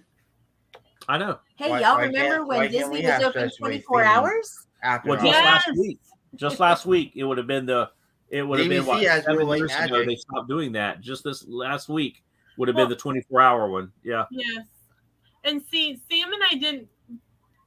Our first trip, like I said, was in 2014, and we had talked about going for Star Wars weekend, the Star Wars weekends in 2015, and that was when they ended them. Yep. Like the Star Wars breakfast at Hollywood and Vine, and you could trade with the Jawas. And like I had done tons of research, and they're like, "Oh, we're not doing that anymore." I remember going to the Jawas. I remember going to the Star Wars area, and the Jawas walking Yeah, by meet you, greet. and Yeah, we traded with the Java. we traded a pin with the Jawa. You Or- could have traded or Becca heart with or the something. Jawas. No, It was a piece of a droid. It was a piece of a droid. Yeah. They gave us a little piece of a droid. I've got it over here in our pin box. But yeah, crazy stuff. And and that's the thing is like multiple people at multiple levels have to have somebody said, "Hey, I don't really think that this is worth having. What do y'all think?" And it had to have done think tank and have gone and asked consumers, and I mean before they just said, "Okay, we're not going to do that anymore. We're not doing Star Wars things anymore. We're not going to do." Hope. You would hope. But here's the thing. Yeah. Star Wars weekends had to have brought in more the clientele that Disney thought that the Star Cruiser would bring in. Yes, or at least Batu. Or because I guarantee someone, hey, all those people that came for Star Wars weekends and that come for May the 4th and Revenge of the 5th, those are the people that are going to pay for the Star Cruiser. No, they're not. That's right. That's exactly right. And somebody totally missed that. Those people are spending that $6,000 at your local comic book convention. Yep. Right. They're actually meeting right. the guy who plays Luke Skywalker and the Mark Hamill. And the guy, and they were meeting Carrie Fisher, and they're meeting the Indiana Jones who's in it, who's somebody, and Harrison Ford. Yeah, him. Shut up. Sam, it's a travesty, man. I don't know. My marriage may be a little rocky for a while. Well, and two, I just got them running to the couch, but they're paying $500-$600 for a photo and an autograph with them at a comic book convention. Yeah, they're not paying $6,000 to play pretend. Right, and two, like the Star Wars days, you could go in costume. That was part of the draw of Star Wars days. It was, yes, right. The costume, the cosplay of it. That's right. So it was like a mini Star Wars con, but it was. And Disney made money on that. Yes, they made lots of money on it. They were Why could they just like? Oh, and they just got rid of it, and then they anymore. just said, "I'm not going to do it anymore."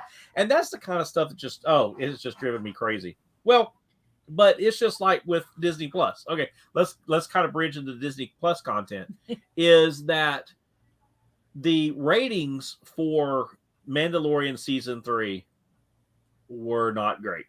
I mean, season 3 has not come out what they thought it was going to, and so they come along and they're like, we got to get rid of content because it's essentially it's costing too much money. And I heard an interesting spin from Walt Disney Company yesterday through a vlogger who said, well, the reason why they've cut all this content is because in order to show this content, they had to pay these people, and it was just called, they had to pay this. So they really had to do that. No, they cut content because they're running out of money. Mm-hmm. The last quarterly earnings report, this is going to blow your mind. I don't know if you guys read it. But I've had to do earnings reports since I was 10 years old, it feels like. Yeah. Do you know how much cash the Walt Disney Company has on hand? Now, if you were to go to a Dave Ramsey seminar or a financial seminar, they're going to tell you to have 3 to 6 months operating costs for your home in savings in case something happens, so that you don't get, evicted from your apartment, you don't get your car repossessed or whatever, right? 3 to 6 months. According to the quarterly earnings report, do you want to know how much cash right now, as of last week, Walt Disney Company has on hand? 3 to 6 weeks. I was saying, I guarantee it's more than in my bank account. Yeah, more 3 to 6 weeks. The Walt That's Disney not Company comforting. only has enough cash reserve for 3 to 6 weeks. They have lost so much money with this woke, all this mess that they're doing, and they think that they're doing great. And so not only that, this Hulu, this bridges kind of the whole Hulu Comcast thing. Universal's going to get that check, You know that, right? Mm-hmm. Within the next 8 months, Disney's got to cut Universal a check for $800 million. Why? Because of the rights to Comcast and Hulu. They're forcing them to buy it. Disney's being forced to buy Comcast in order to keep Hulu because they're wanting to merge Hulu and Disney Plus together. Well, in doing that, they got to buy out the Comcast contract, which is $800 million. Wow. So you've got that they're staring down the face. Plus, you got the bonds. Horrible deal that they did with Fox. What's that? The horrible deal they ended up in Fox. Oh, yes. And that was Bob Iger. Iger. They can't blame that one on Chapek. They can't blame that one. That was and Iger brags about it in his book. Yeah. I read his book during the pandemic, and he bragged about it. They have not done a single thing with anything from there. They can't do anything with The Simpsons because Universal's got the rights to the comic books. That's right. There's nothing that Disney can do about that. Universal has Disney's hands tied on so many levels that people don't realize that it's not even funny. And see, that's one of the things that people didn't realize when the Great Movie Ride closed. They were like, oh, well, they could have kept it running. No, they couldn't, because MGM pulled the rug out from under Walt Disney Company because Walt Disney was trying to violate their contract with MGM. Well, and then TCM popped in and said, well, we're going if you let us do more out of the Disney vault, we will sponsor the ride and we'll refurbish it. Well, that never happened. Right. No. Or what TCM wanted to do or refurbish wasn't enough that anyone really could tell a difference. Would have cared. Yeah. Right. That's right. And so, you look at it, all this comes down to money. Lake Nona, Disney can't spend the money right now. They didn't pull out because of DeSantis. They don't have the money. They are literally living paycheck to paycheck. They are. They're literally living. They took a tax write-off on Star Cruiser rather than repurposing it because they need the money. They needed that tax break. Then you go a little bit further. Yeah, you go a little bit further and you look at the whole getting rid of content on Disney Plus. It's all about money. They're doing anything that they can to plug the holes in a seriously quickly sinking ship. And it's bad. And they're already projecting that if they thought this quarterly report had, wait till the next one, because now the theme parks are not carrying the numbers that they carried last quarter. Annual pass holders are leaving in droves. Yes, they're and attendance is down. Attendance is down in all the parks right now. Attendance is down. They are literally pricing themselves out of business. Yes. We know that after 9/11, Disney kind of was facing the same thing. Yeah. And they went, okay, we have to show people it's safe to travel. Didn't we just go through a thing where people were scared to travel?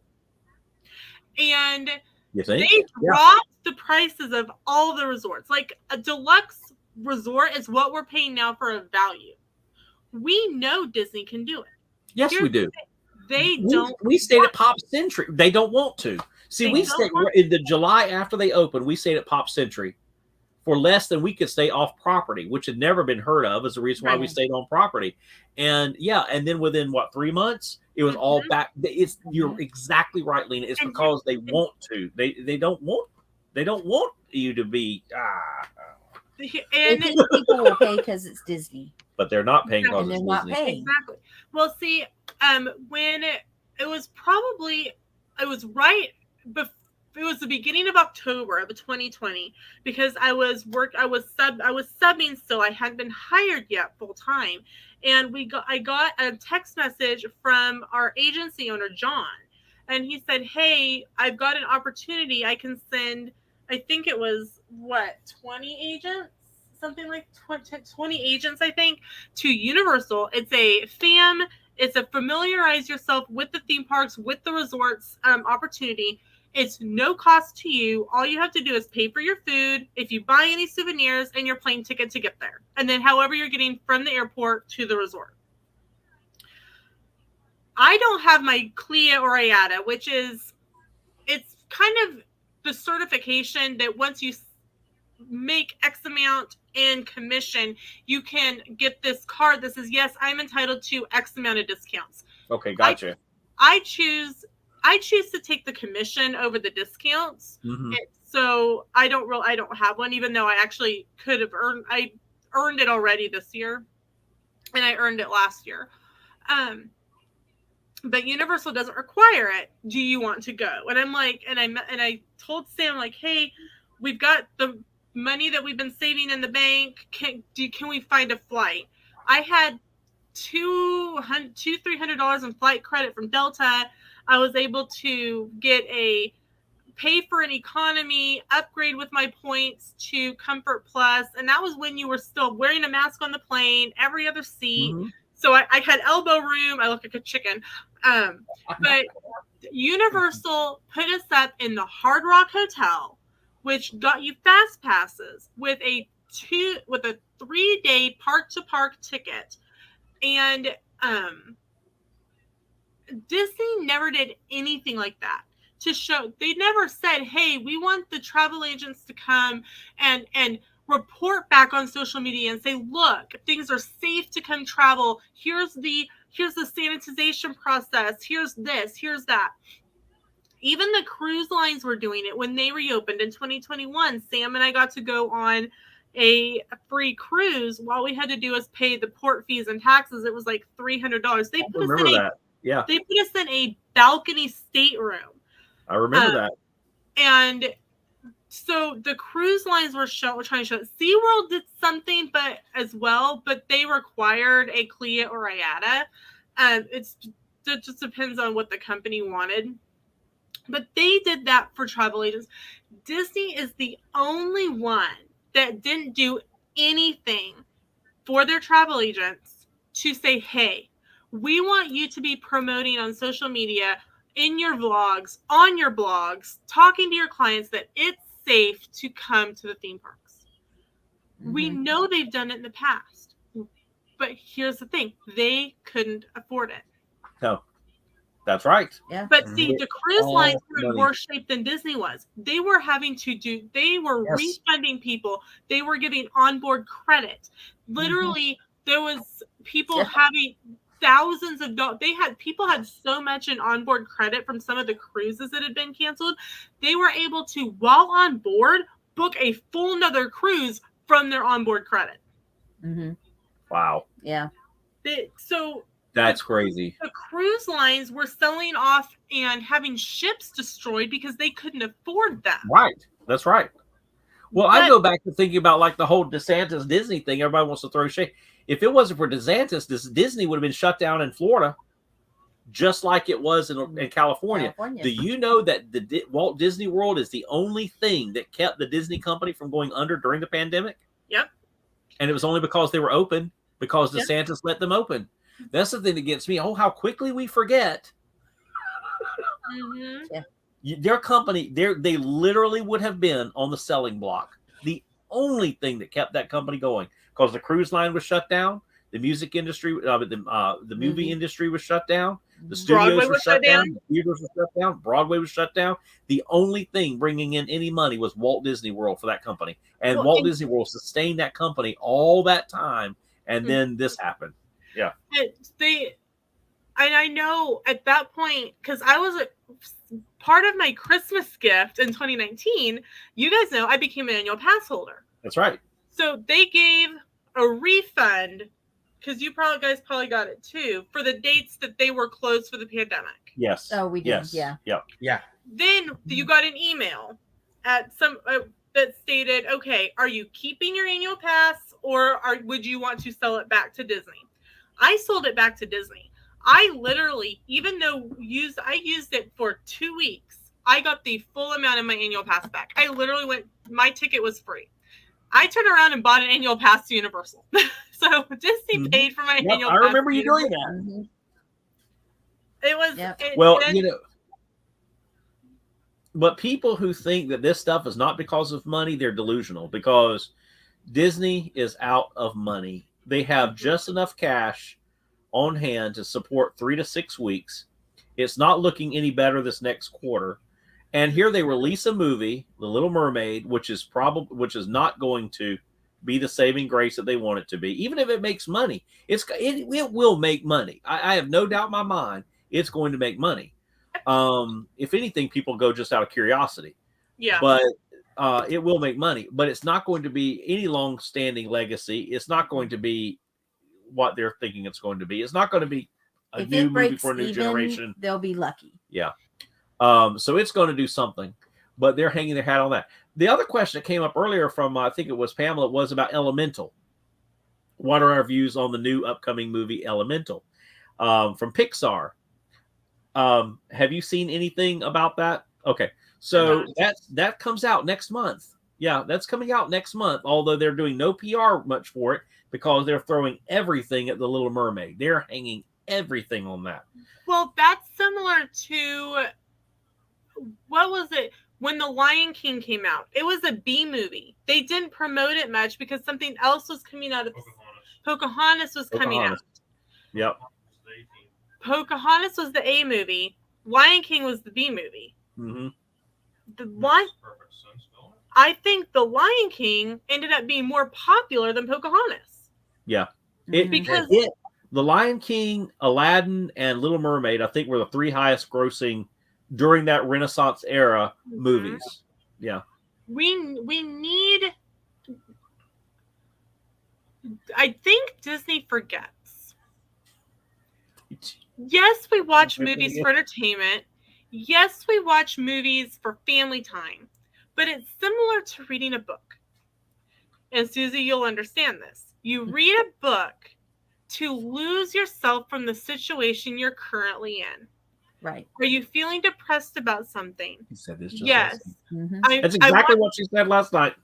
I want to forget that Sam is having to walk with a cane and having to use a scooter, and that we're spending at least 2 days a week at the VA hospital. And yes, my book is on my phone, but it takes up less space. It's still reading. It's still reading. A movie is the same. A animated movie is the same thing. For an hour to an hour and a half, you can lose yourself in the fairy tale or in the comedy and forget what is going on outside of your front door. And Disney has forgotten that. And everything is going to work out in the end. Exactly. The movie has a happy ending. You are sure that while there will be some kind of problem, it will work out in the end. And you don't want the undertones of the the issues of the day. You don't want to that play out in society. You don't want the issues of the day. You don't want the, I'm just like, oh, please, with the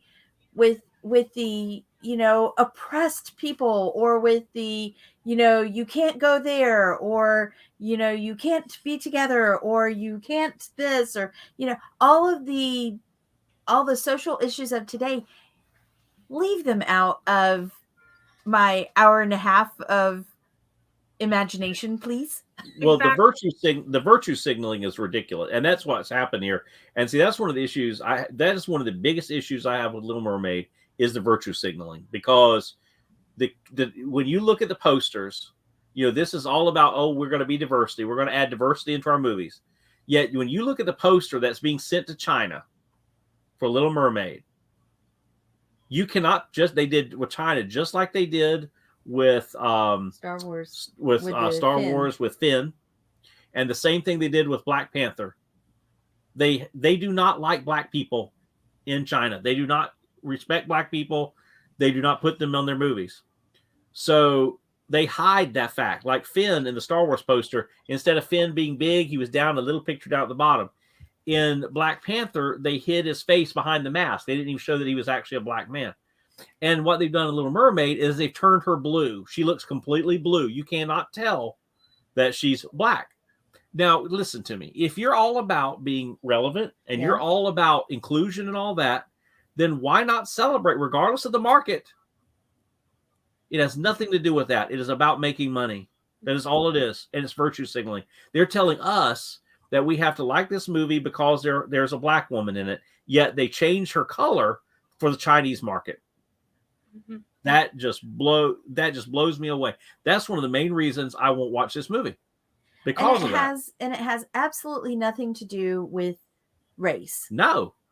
It really does not. But to them it does. But to them it does. To them it has everything to do with race. And and there's been all this, oh, she looks like me. Oh, I identify her. She looks like me. You tried doing, and we're supposed to be all okay with this and all accepting of this, but you take Mulan, Tiana, Pocahontas, Encanto, Mirabelle. Yeah. You take any of those people and you make a live action and turn them white and see what happens. Mm-hmm. I'm sorry. That's not it. To me, it is very critical race theory.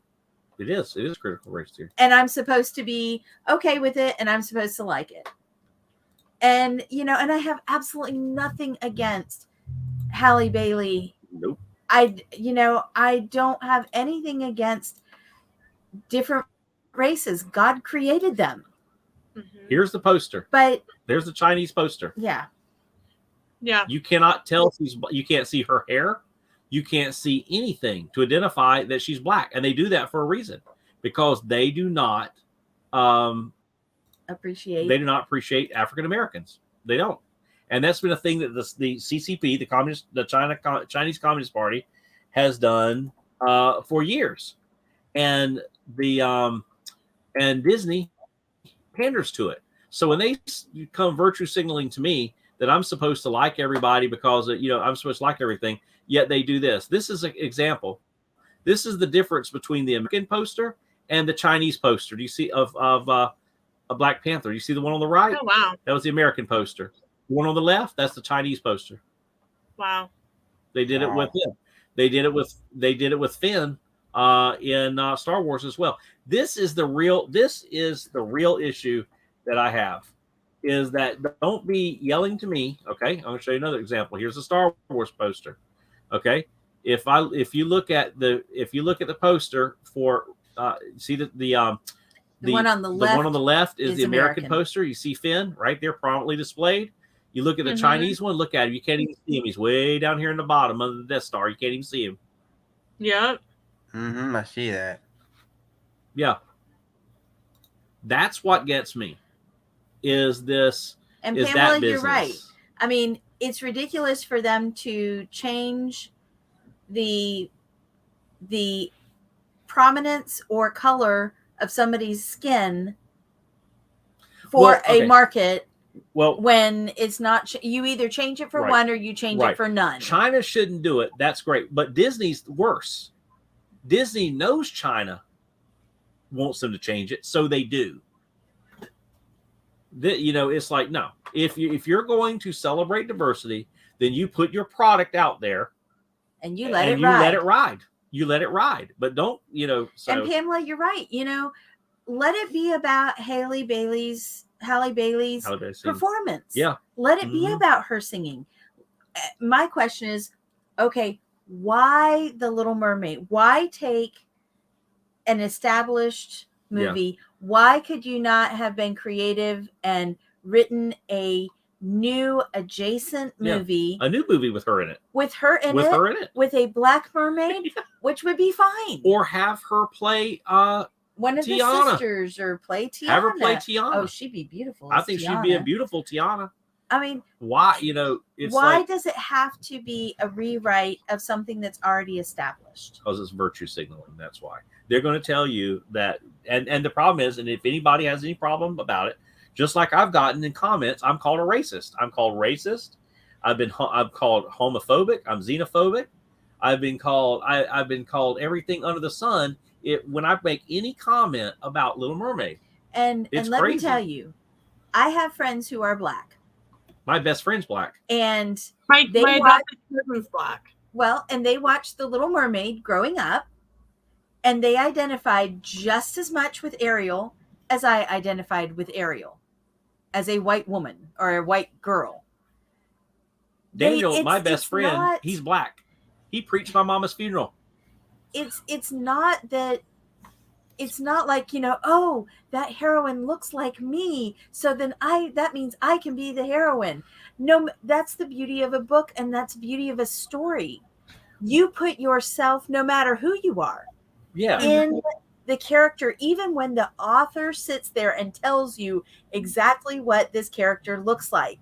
Right. This is an Irish American redhead, fiery, fierce warrior princess.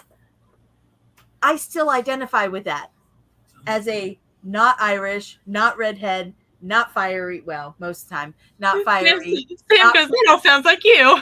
Well, I identify with it because I put myself in their place. What gets me? Why do they have to? Right. Why do they have to feel like they have to take all of these original stories and make the character look like? Are we going to get a Chinese mermaid next for Little Mermaid? Yeah, where does it stop? Little Mermaid 2. That means we get the redhead back on Pirates of the Caribbean. Oh, yes. Right. Okay, what gets redhead? Something Susie just said, I've got to capitalize on, because she made a strong point about identifying. When they first started interviewing Halle Bailey about this movie, and she was playing it, she said that her favorite movie growing up was The Little Mermaid. Now that was a white girl with red hair, right? And she said that she loved that movie because it told her that she could be special. It made an impact on her life. Yet last week they interviewed her and they said, oh, same thing.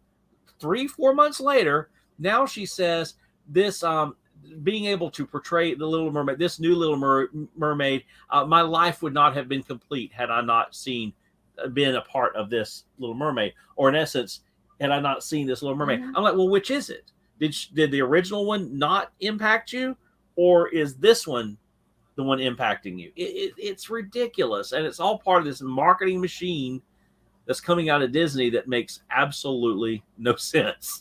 Yeah. But the movie will come out tomorrow, and we'll see it. And we won't, but Pamela will. We'll see it on Pamela's Disney going to see it, and like I said, Frankie saw it and enjoyed it, and I hope Pam does too. Greg's going to see it, and I hope you guys enjoy it. I'm really curious to see how it all comes out in the wash. Speaking of Disney Plus, do you remember in the early 90s the Aladdin TV show and the Little Mermaid TV show? And yes. Yes. They could. They brought back some of the Disney, the Playhouse Disney stuff, like Bear the Big Blue House and PB&J Otter and this.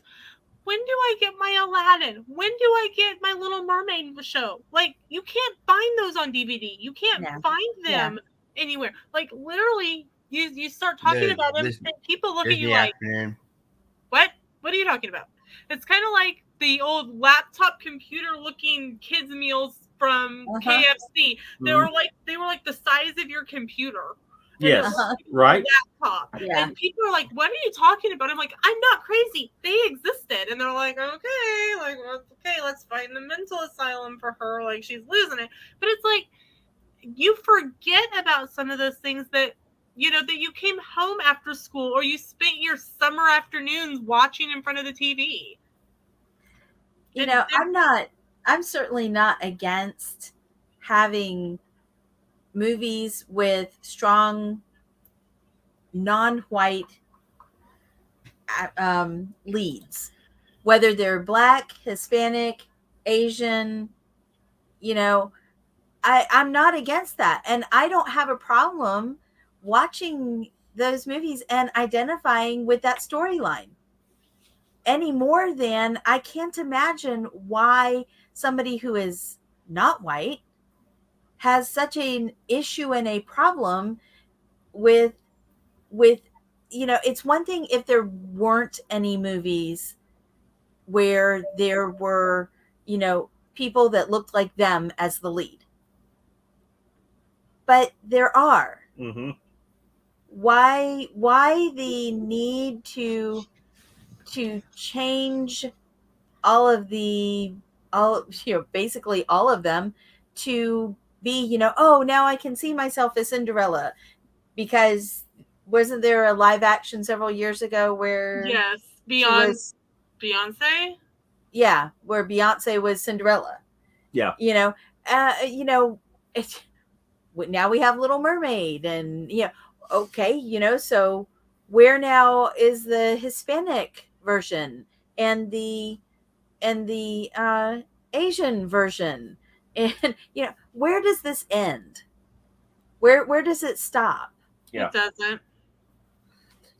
So as of last week, she said seeing Black Little Mermaid as a child would have changed my whole life. So she's changed. Somebody has told her to change what she said. Yes. Yeah, because I'm going, well, if it have changed her whole life, then she seems to be doing pretty good. She's working for Disney as an actress, starring in one of the biggest movies that they've ever made. Yet it changed her whole life. Sorry, but I'm reading Pam's. But that's the kind of stuff that drives her crazy. And the thing is, too, her dress has been crazy. Some of the stuff she's been. But then she came out and attacked the guy. What was it, from Argentina, whatever it was, saying that he was racist against her because he said we weren't looking at your skin color, we were just focused on your eyes. And she says, "Well, what a wonderful thing to say." And then she gets out to the press and she tells them that she's come to expect all kinds of racist comments like that.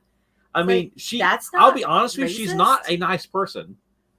Stuff she has said online, she's not nice. She's not. Stuff she has come out and said on Twitter, she is not nice. And if you don't agree with what she says, okay, let me put it this way. She is no Jodie Benson, and I'll put it at that. She is no Jodie Benson, and she won't be. I had the special edition Little Mermaid VHS that had the Jodie Swenson music video at the end. Mm-hmm. Mm-hmm. Yep. Mm-hmm. Yep. Oh yeah, that wasn't Beyonce. It was Brandy. And Whitney Houston is the fairy godmother. Okay. That was Beyonce with Brandy. Whitney Houston the fairy godmother. It was Brandy. That's right. Yeah. Sorry. Yeah. I don't listen to that music anyway. So Pamela. And Pam, no, I have watched the previews for Elemental, but that's about it. Nobody else. Greg, have you seen much on Elemental, the new Pixar movie coming out next month? No, I haven't. I haven't seen much. I've just seen a preview, but it sounds very storyline familiar in that, two main characters from seemingly opposite sides of the equation, fire and water, and they can't possibly be together, and yet they fall in love and they're somehow possibly together, and it's going to all come out in the end. It's been explained to me as it's Zootopia meets Inside Out. Is kind of what I liked Zootopia. Kind of what it's like. So, and I liked Inside Out. So you guys will have to go. You'll have to go. We need to wrap it up here. But do you guys before we close? Do you guys want to see the Elemental trailer? Sure, why not? Hello, James Benny. Welcome in. Hey, how are you? All right, let's see. The last time I did this, I actually didn't get a copyright thing, so maybe I won't this time. Now that you've said that. Oh, so you spoke it into existence, dude. Hold on a minute. Sorry, y'all. It's already started. Let me get. I gotta get. All right, let me rewind it here. Okay. Now let me start it.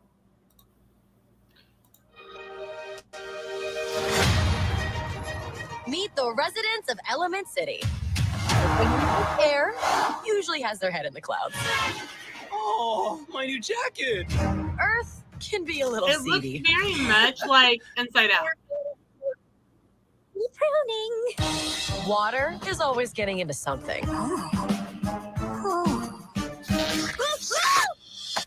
If nothing else, would it be great for science And classes fire? at the end of the year? As ordered, we That's run a a little fact. hot. That's a freeway. This shop is dream of our family. Someday it'll all be yours. But we all live by one simple rule. Elements cannot mix. The pipe squished me all out of shape. Dang. That's better. Oh. So you've never left Firetown? Sorry, buddy. Elements don't mix. Hey! Plus, my dad would boil you alive. Why does anyone get to tell you what you can do in your life? Come on! Why do they even have these? Who knows? Watch this! Whoa. Ember, I see a change in you. What, hair guy? You live here? It's my mom's place. We got 2 kids that are swimming around here somewhere. Orca! Follow! I've been trying to fill my father's shoes, but I never once asked what I wanted to do.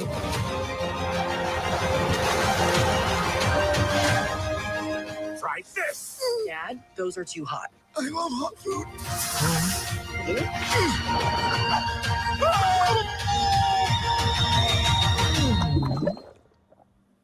Ah! You see? He likes it.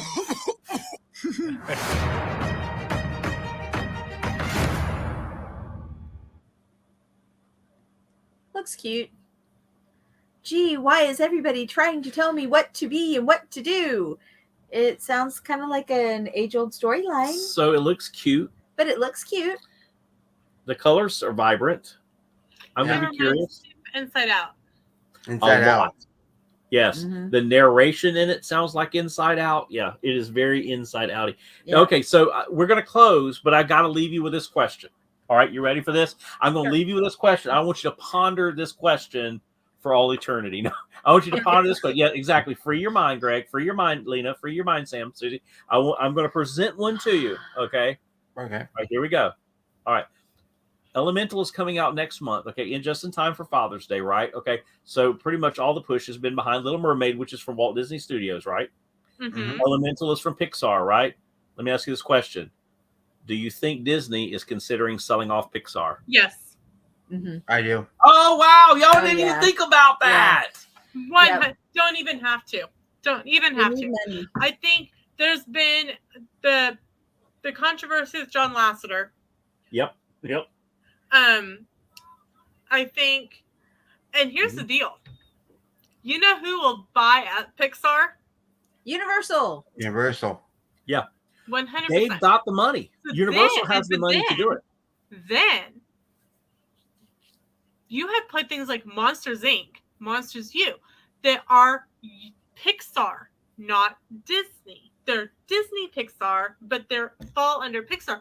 Toy Story is Pixar. It is not Disney. That's right. That's right. That's right. If Disney sells Pixar, Disney has to sell the catalog that goes with it. Now, they Right. can do caveats like Universal has, where hey, we get to keep we get to keep Toy Story the- for Toy Story Land. the Marvel, the Marvel comics. But Right. and Disney goes, okay, fine, but you're going to pay us a rent on that, and Yeah, you can have all these. You can't have Spider-Man. right. So Yeah. so 100%, and Universal will probably go, fine. You want to keep Toy Story? Awesome. Then you're going to Amen. pay. And it's not going to be the amount that it's not going to be, oh, well, you don't have to pay us for Marvel anymore.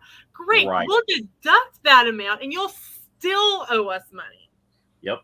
That's exactly what will happen. Universal will just sit I here and go, okay. Yes.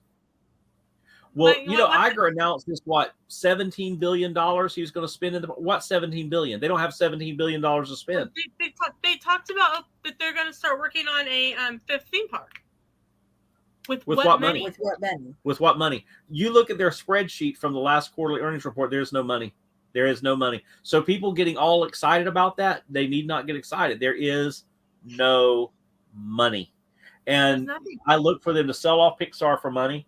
I would, you know, it's going to be interesting to see now with Kathleen Kennedy, if they are actually pushing her out, what the future of Star Wars is going to be with Disney. I tell you, because it has not performed for them the way that they thought it would. Here's the thing. No. Do you know why Universal got the Harry Potter contract? I do, but you explain it. Yes, go ahead. Okay. So, see, we weren't going to close. Yeah. Well, you know. It's a Baptist preacher saying finally. We're trying. J.K. Rowling went to the Walt Disney Company first. Mm-hmm. She said she had kind of an idea of what she was wanting to see, and she went to Disney first. And Disney went, oh, yeah, we'll do something. We're not going to do a castle because we already have a castle. Yeah. But they wanted to give her something the size of Pandora. Two rides, and that was it. And they wanted the rights to be able to sell all the books and the merchandise, anything for this little bitty area. And J.K. Rowling went, no. And they're like, oh, and by the way, you'll have no creative say in it, our imagineers. Right. And right. No creative say. I'm sorry. These are my characters. I invented them. I wrote this book on cocktail napkins. That's mine. That belongs to me. I own the copyright on that. So Disney kind of shooed her away. J.K. Rowling went to Universal. Universal went, cool, let's do it. You want creative licensing? Fine. You want final approval on everything? Fine. Where the J.K. Rowling has final say on everything, down to where the trash cans are. Yep, that's what I heard. And that's what I heard. Yep, that's what I heard too. Universal was on the edge of going bankrupt. Yes, that is correct. Before J.K. Rowling went to them with the concept of the Wizarding World of Harry Potter. That is correct. Now, they're building a theme park. Universal is now centered around the Wizarding World of Harry Potter. Yeah. It saved them. It did. They make hand over fist just on the Harry Potter stuff. Like I said earlier, my age, like the 30 to 37, 38, we spend lots of money. For example, I bought a little part of a little weekly agenda. This was $15. I'm telling you, we're adults now, and we have money to spend. Well, Pamela said we don't need another Toy Story either. We don't need Toy Story 5. I totally agree with Pamela on that. I totally agree. But you know, well, it's kind of like Indiana Jones and the quest for the retirement home. I mean, seriously. He broke his leg while filming it. Well, that movie is all girl power. All of us, she completely emasculates. Yeah, she tells him how to do his job. She tells him how to be Indiana Jones. You know, it's like Universal's great. It's like Universal said, they were almost bankrupt. We need a winner. Disney, by the same token, it's like we just need losers. Well, they're like, and they keep cranking out all these losers. Well, they keep trying to crank out another of something that was they do want to do another action. And they keep trying, and whoever's up at the top making those creative helm decisions needs to be fired. Here's the thing. People want Disney to have a fifth gate. Fine. You know what? There was two options they could have done. Star Wars could have had its own park. Let's be honest. Yeah. Hell yeah. But before Star Wars, before they started building Batuu, the whole fifth gate, if they had just said, fine, you can have the creative license that you want and that you are asking for as the creator and author and copyright holder of the person who is coming to us and asking for to put your story and bring your stories to life, it could have been a full another park. You've got Hogwarts over here. You've got Diagon Alley over here. You've got the Ministry of Magic over here. You've got this over there. And in your hub and spoke pattern. And yeah, it would have been another castle, but it's not a fairy tale castle. Right. It is very much a little medieval. Again, I have adult money. Well, okay, going back to something you asked way back is going to play into what you just said.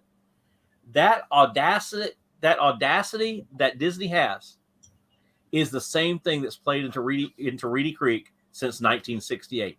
Yes, they knew better, but they're above everything. Mm-hmm. They're above everybody. They're above the law. They're above the state. And so you have the media saying that Disney is above the state. The state of Florida is going to win, because if the state of Florida doesn't win, then the entire state needs to rewrite every single special district contract across the whole state. And I don't see that happening. And that calls into question the authority of the state. Oh, yeah. Which then calls into question authority of each state in the United States. That's right. Which then calls into the authority of the federal government. Yeah. So anything that you hear about Disney's going to win this, it's all propaganda. It's all propaganda. There's no way. They have violated the law, and they will pay for it. They're going to pay for it financially, and some people may go to jail. And hopefully Disney itself will survive. Yep. But they're going to pay. They're already paying with what's going on, because people are like, we don't want to subject our kids to this. Yeah. And they're like, we don't agree with how you are handling things, and we're just going to choose not to come. Right. Yeah. Well, when you get right down to it, Lena, and you know what it's like from a parenting perspective, and you got kids, you invest your life in kids. You don't have a child of your own, but you invest your life in kids. You know what this means. Mm-hmm. A company that has built itself on family values has a problem with the bill that wants to stop small young children who can't make decisions for themselves to be forced with adult content that if you or I or Susie or Greg did on the street, we would put in jail for. Mm-hmm. I told our church the other day, I said, what do we need to do now? Apologize to every pedophile that's in prison? Mm-hmm. Because this is the same kind of stuff we're doing, yet it's being endorsed. It would be no different than if when you apply for a job with a school, you have to go through a background check, obviously. Correct. Because they have to make sure that you're not going to do something to a child. That would be like them saying, here, we're not going to do background checks anymore. Just if you want a job, walk in off the street. You're good. We don't care what your back. That's right. As a pastor, we have to do background checks on every individual in our church that has anything to do with children, whether it's Vacation Bible School, Sunday school, children's church, camp, it doesn't matter. So most of the people in our church have had a background check because of that.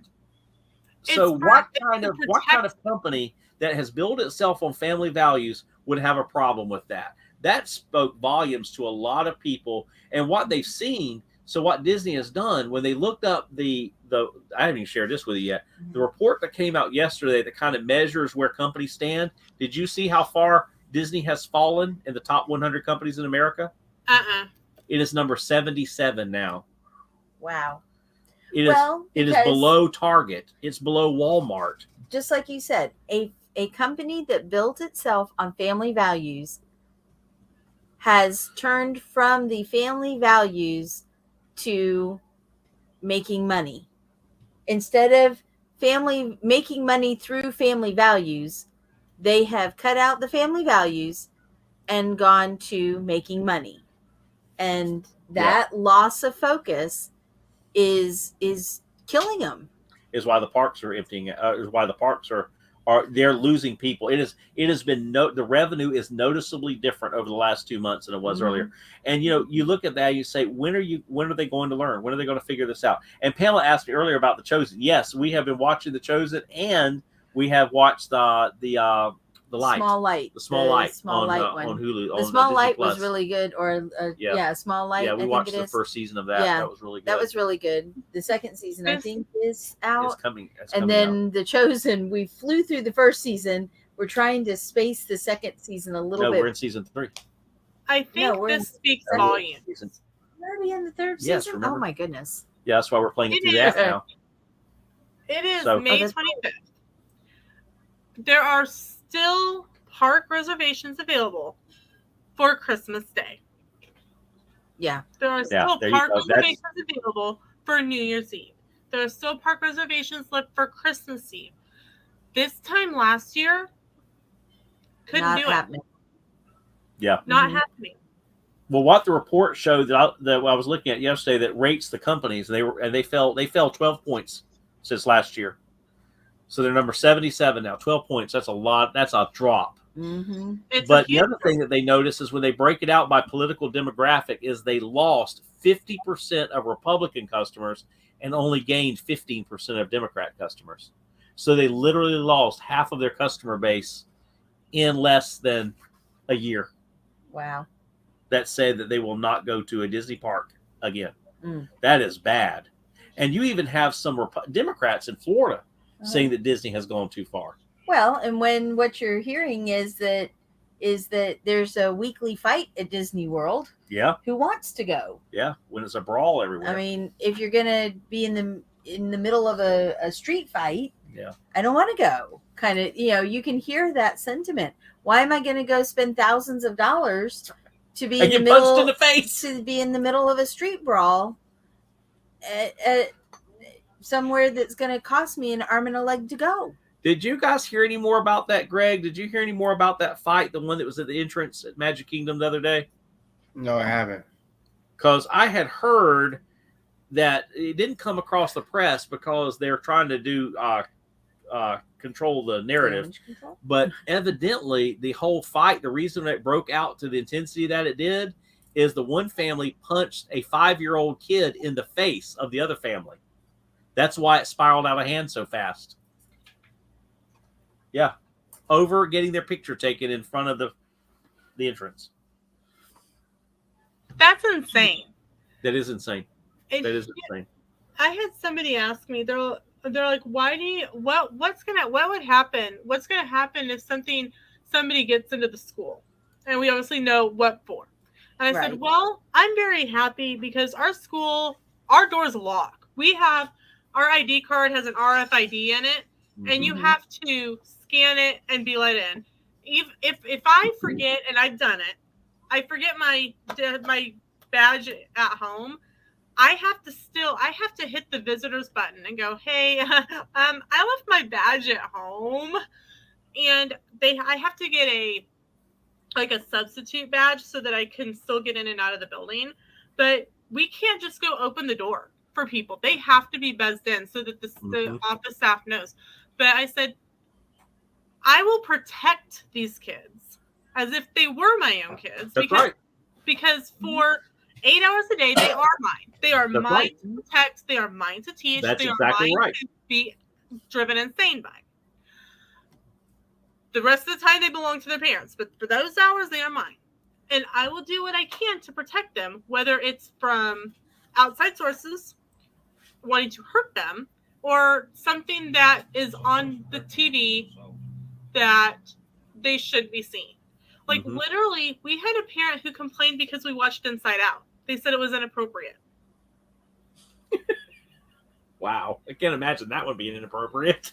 I'd have to watch through these it later all. movies. I definitely can see where they Yeah. can say that, but no, that one, Inside Out. I'd have to. There's probably an parent adult complained humor about in when- there somewhere. Oh, maybe it was the dating scene.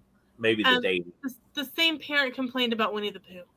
Oh wow, yeah. Well, you have those. Yep. So, but yes, I Yeah. will protect the kids in any way I can. That's from right. Whatever's coming at them. And both of us right here. That's exactly what we do. 24/7. Yep. We're protecting kids. All right, we gotta go. We gotta go. I have to go to work tomorrow. Y'all, this has Some been people awesome. are not on spring break. I gotta get up at 6 a.m. in the morning. Yeah, you know, summer break. Greg, thank you for hanging out with us. Lena, Sam, thank you for hanging out with us. This is He's a lot. back eating the snack.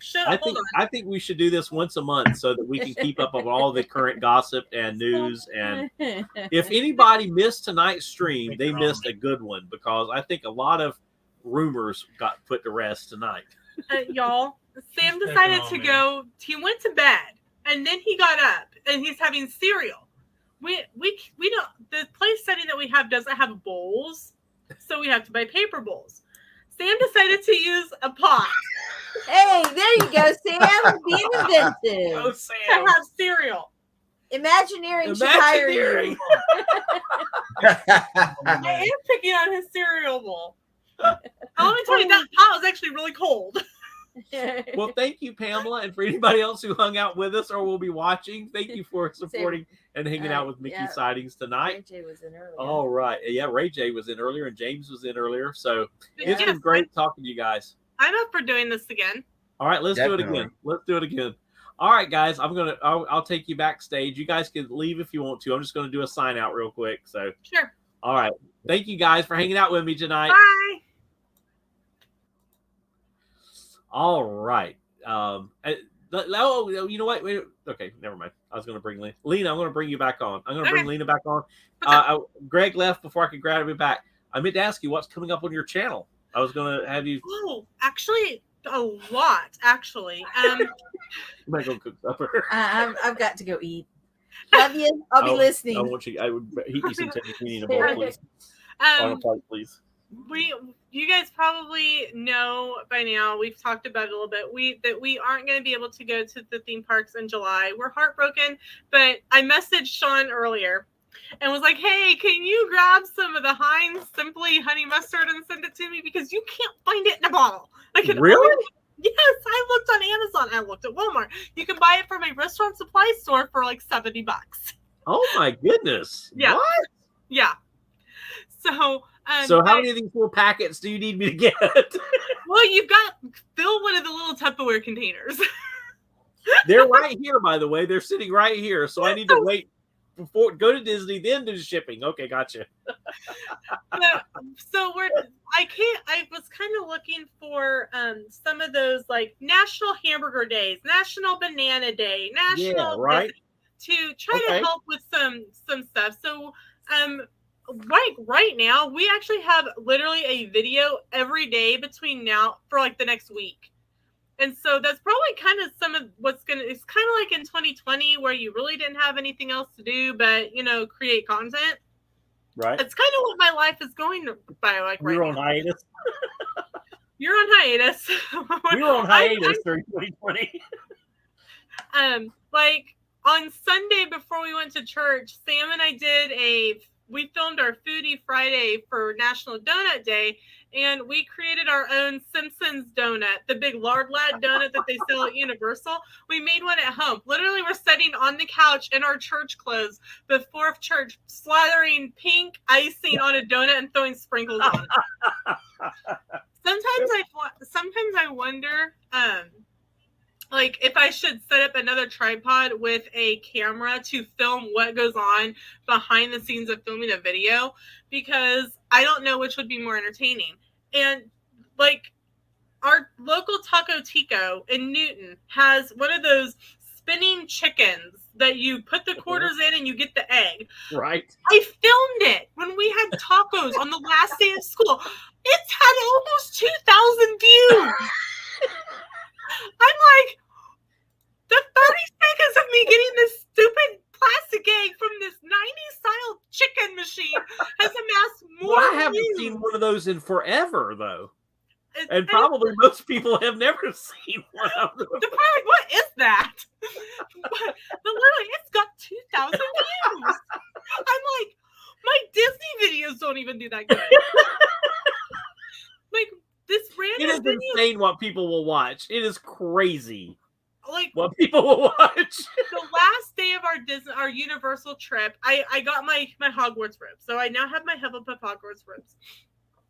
And he says I'm a Slytherin in disguise, which is probably true. But I put the hood on over it because the hoods are huge, so you can't see.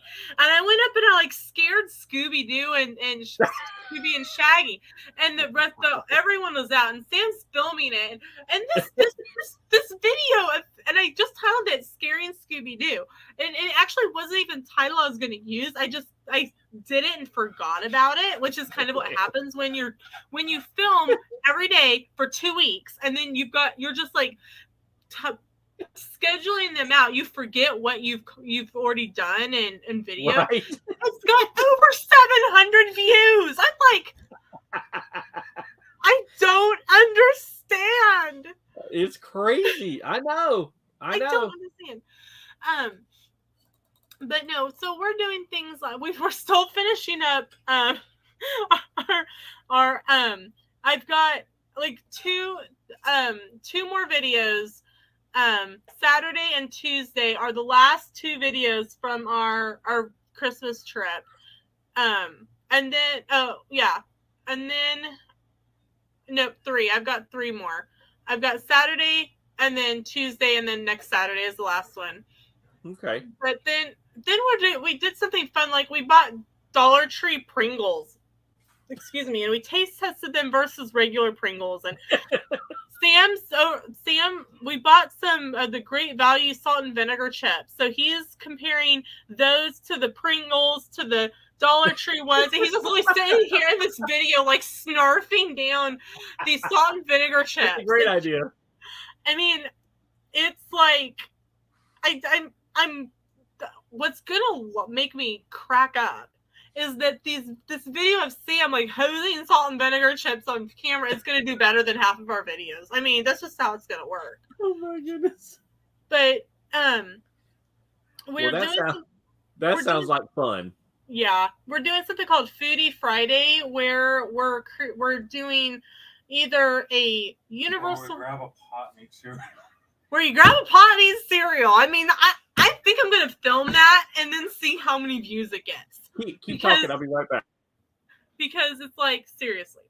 Foodie Friday is going to either be a universal recipe from like the vlogs, or like from the cookbooks, a Disney recipe from the parks or from the cookbooks. We're a riot over Pamela. It's a little bit of a lot of insanity. Because what you see is exactly what you see on camera. I forget words and I don't edit it out. So it's like sometimes it'll be like me pausing, going, what was I going to say? Or like today, I made guacamole for a video, and I'm sitting there eating a chip, and I'm like, I put a ton of guacamole on this chip, and I could not chew fast enough. And I think it's like 10 seconds of me chewing this chip. And I just left it in there. I'm like, whatever. Something that I was told right at the beginning when I started my channel in 2018, whatever it was. Don't over-edit. It be exactly who you are in person as you are on video. And I've taken that to heart. I don't want someone, if they come up to me in the parks, to go, wow, she's so different in person than she is in her videos. You're muted, Sean.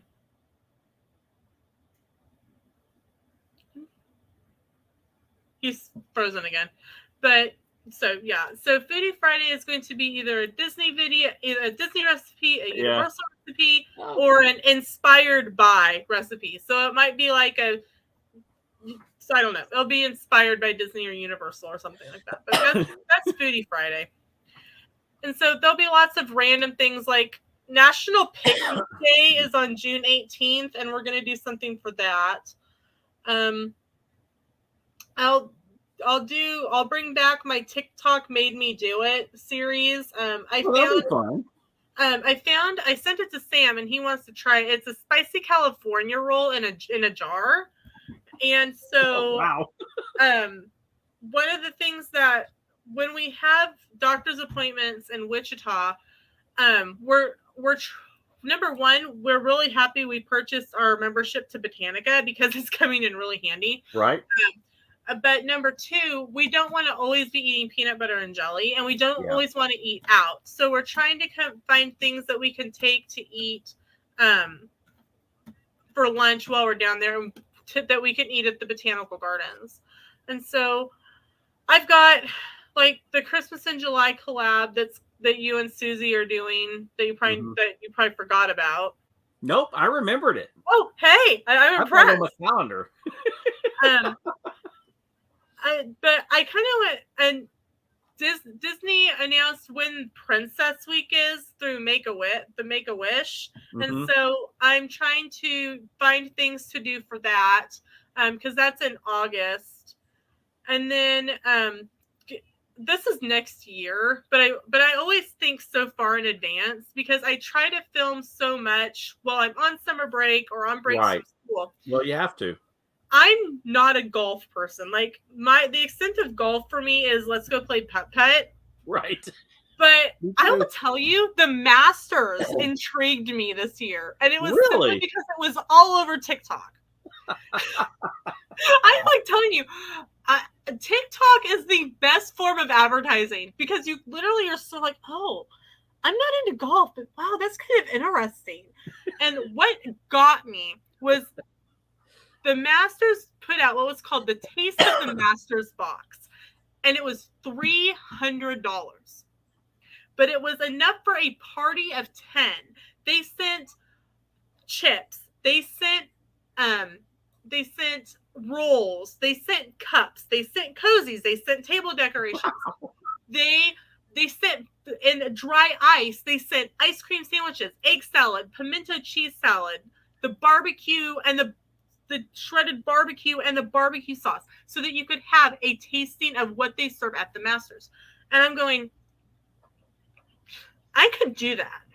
So now I'm sitting on my computer going, I need a copycat recipe for the Masters pimento cheese. I need a copycat recipe for the egg salad. And I'm going, because I'm sorry, I'm not spending $300 for a Taste of the Masters box. But let me tell you, I'm scouring eBay for cups that say Masters on them, simply from TikTok. So that is funny. I'm telling you, I am a 35-year-old with adult money that really should have to go through an attorney before she buys anything. We're just as bad. We are just as bad. Well, I told Sam, I literally from TikTok, oh, that's cool. That's neat. He goes, what? This was before Easter. And I go, oh, well, somebody took a golden book that was kind of destroyed and cut it apart and made it into a notebook. And he's like, oh, that's cool. Do you want one? So now I own a cinch binder. He bought me the Scotch thermal laminator. Sam sounds like me. I support Susie's scrapbooking habit. And down below under my desk, which is why I can't sit under my desk right now, is a tote box full of little golden books and old Disney books that I got at the book warehouse sale that I'm going to cut apart and sell, in theory. And I've also got VHS covers that I have that I'm going to laminate, cut apart, and then laminate and use the spine for bookmarks, and then turn these front and back of this VHS cover into a notebook. Oh, wow. That'll be fun. But I'm telling you, I have adult money, and I should literally have to go through someone to spend it. That's just the 30th anniversary of Jurassic Park is next month. The Universal opened the tribute store today for pass holder preview, and in this Scotch thermal laminator bundle that Sam got, it sent you a package of all the different kinds of things that they have. One of the things that they have is a badge, to laminate your own badge. I made these for a future video. Oh, how cool. Those are great. I literally made us each one, and we're going to be park rangers for Jurassic for a movie night. I'm telling you, because I'm not gonna need. It's literally got the little hole in it for the little badge thing.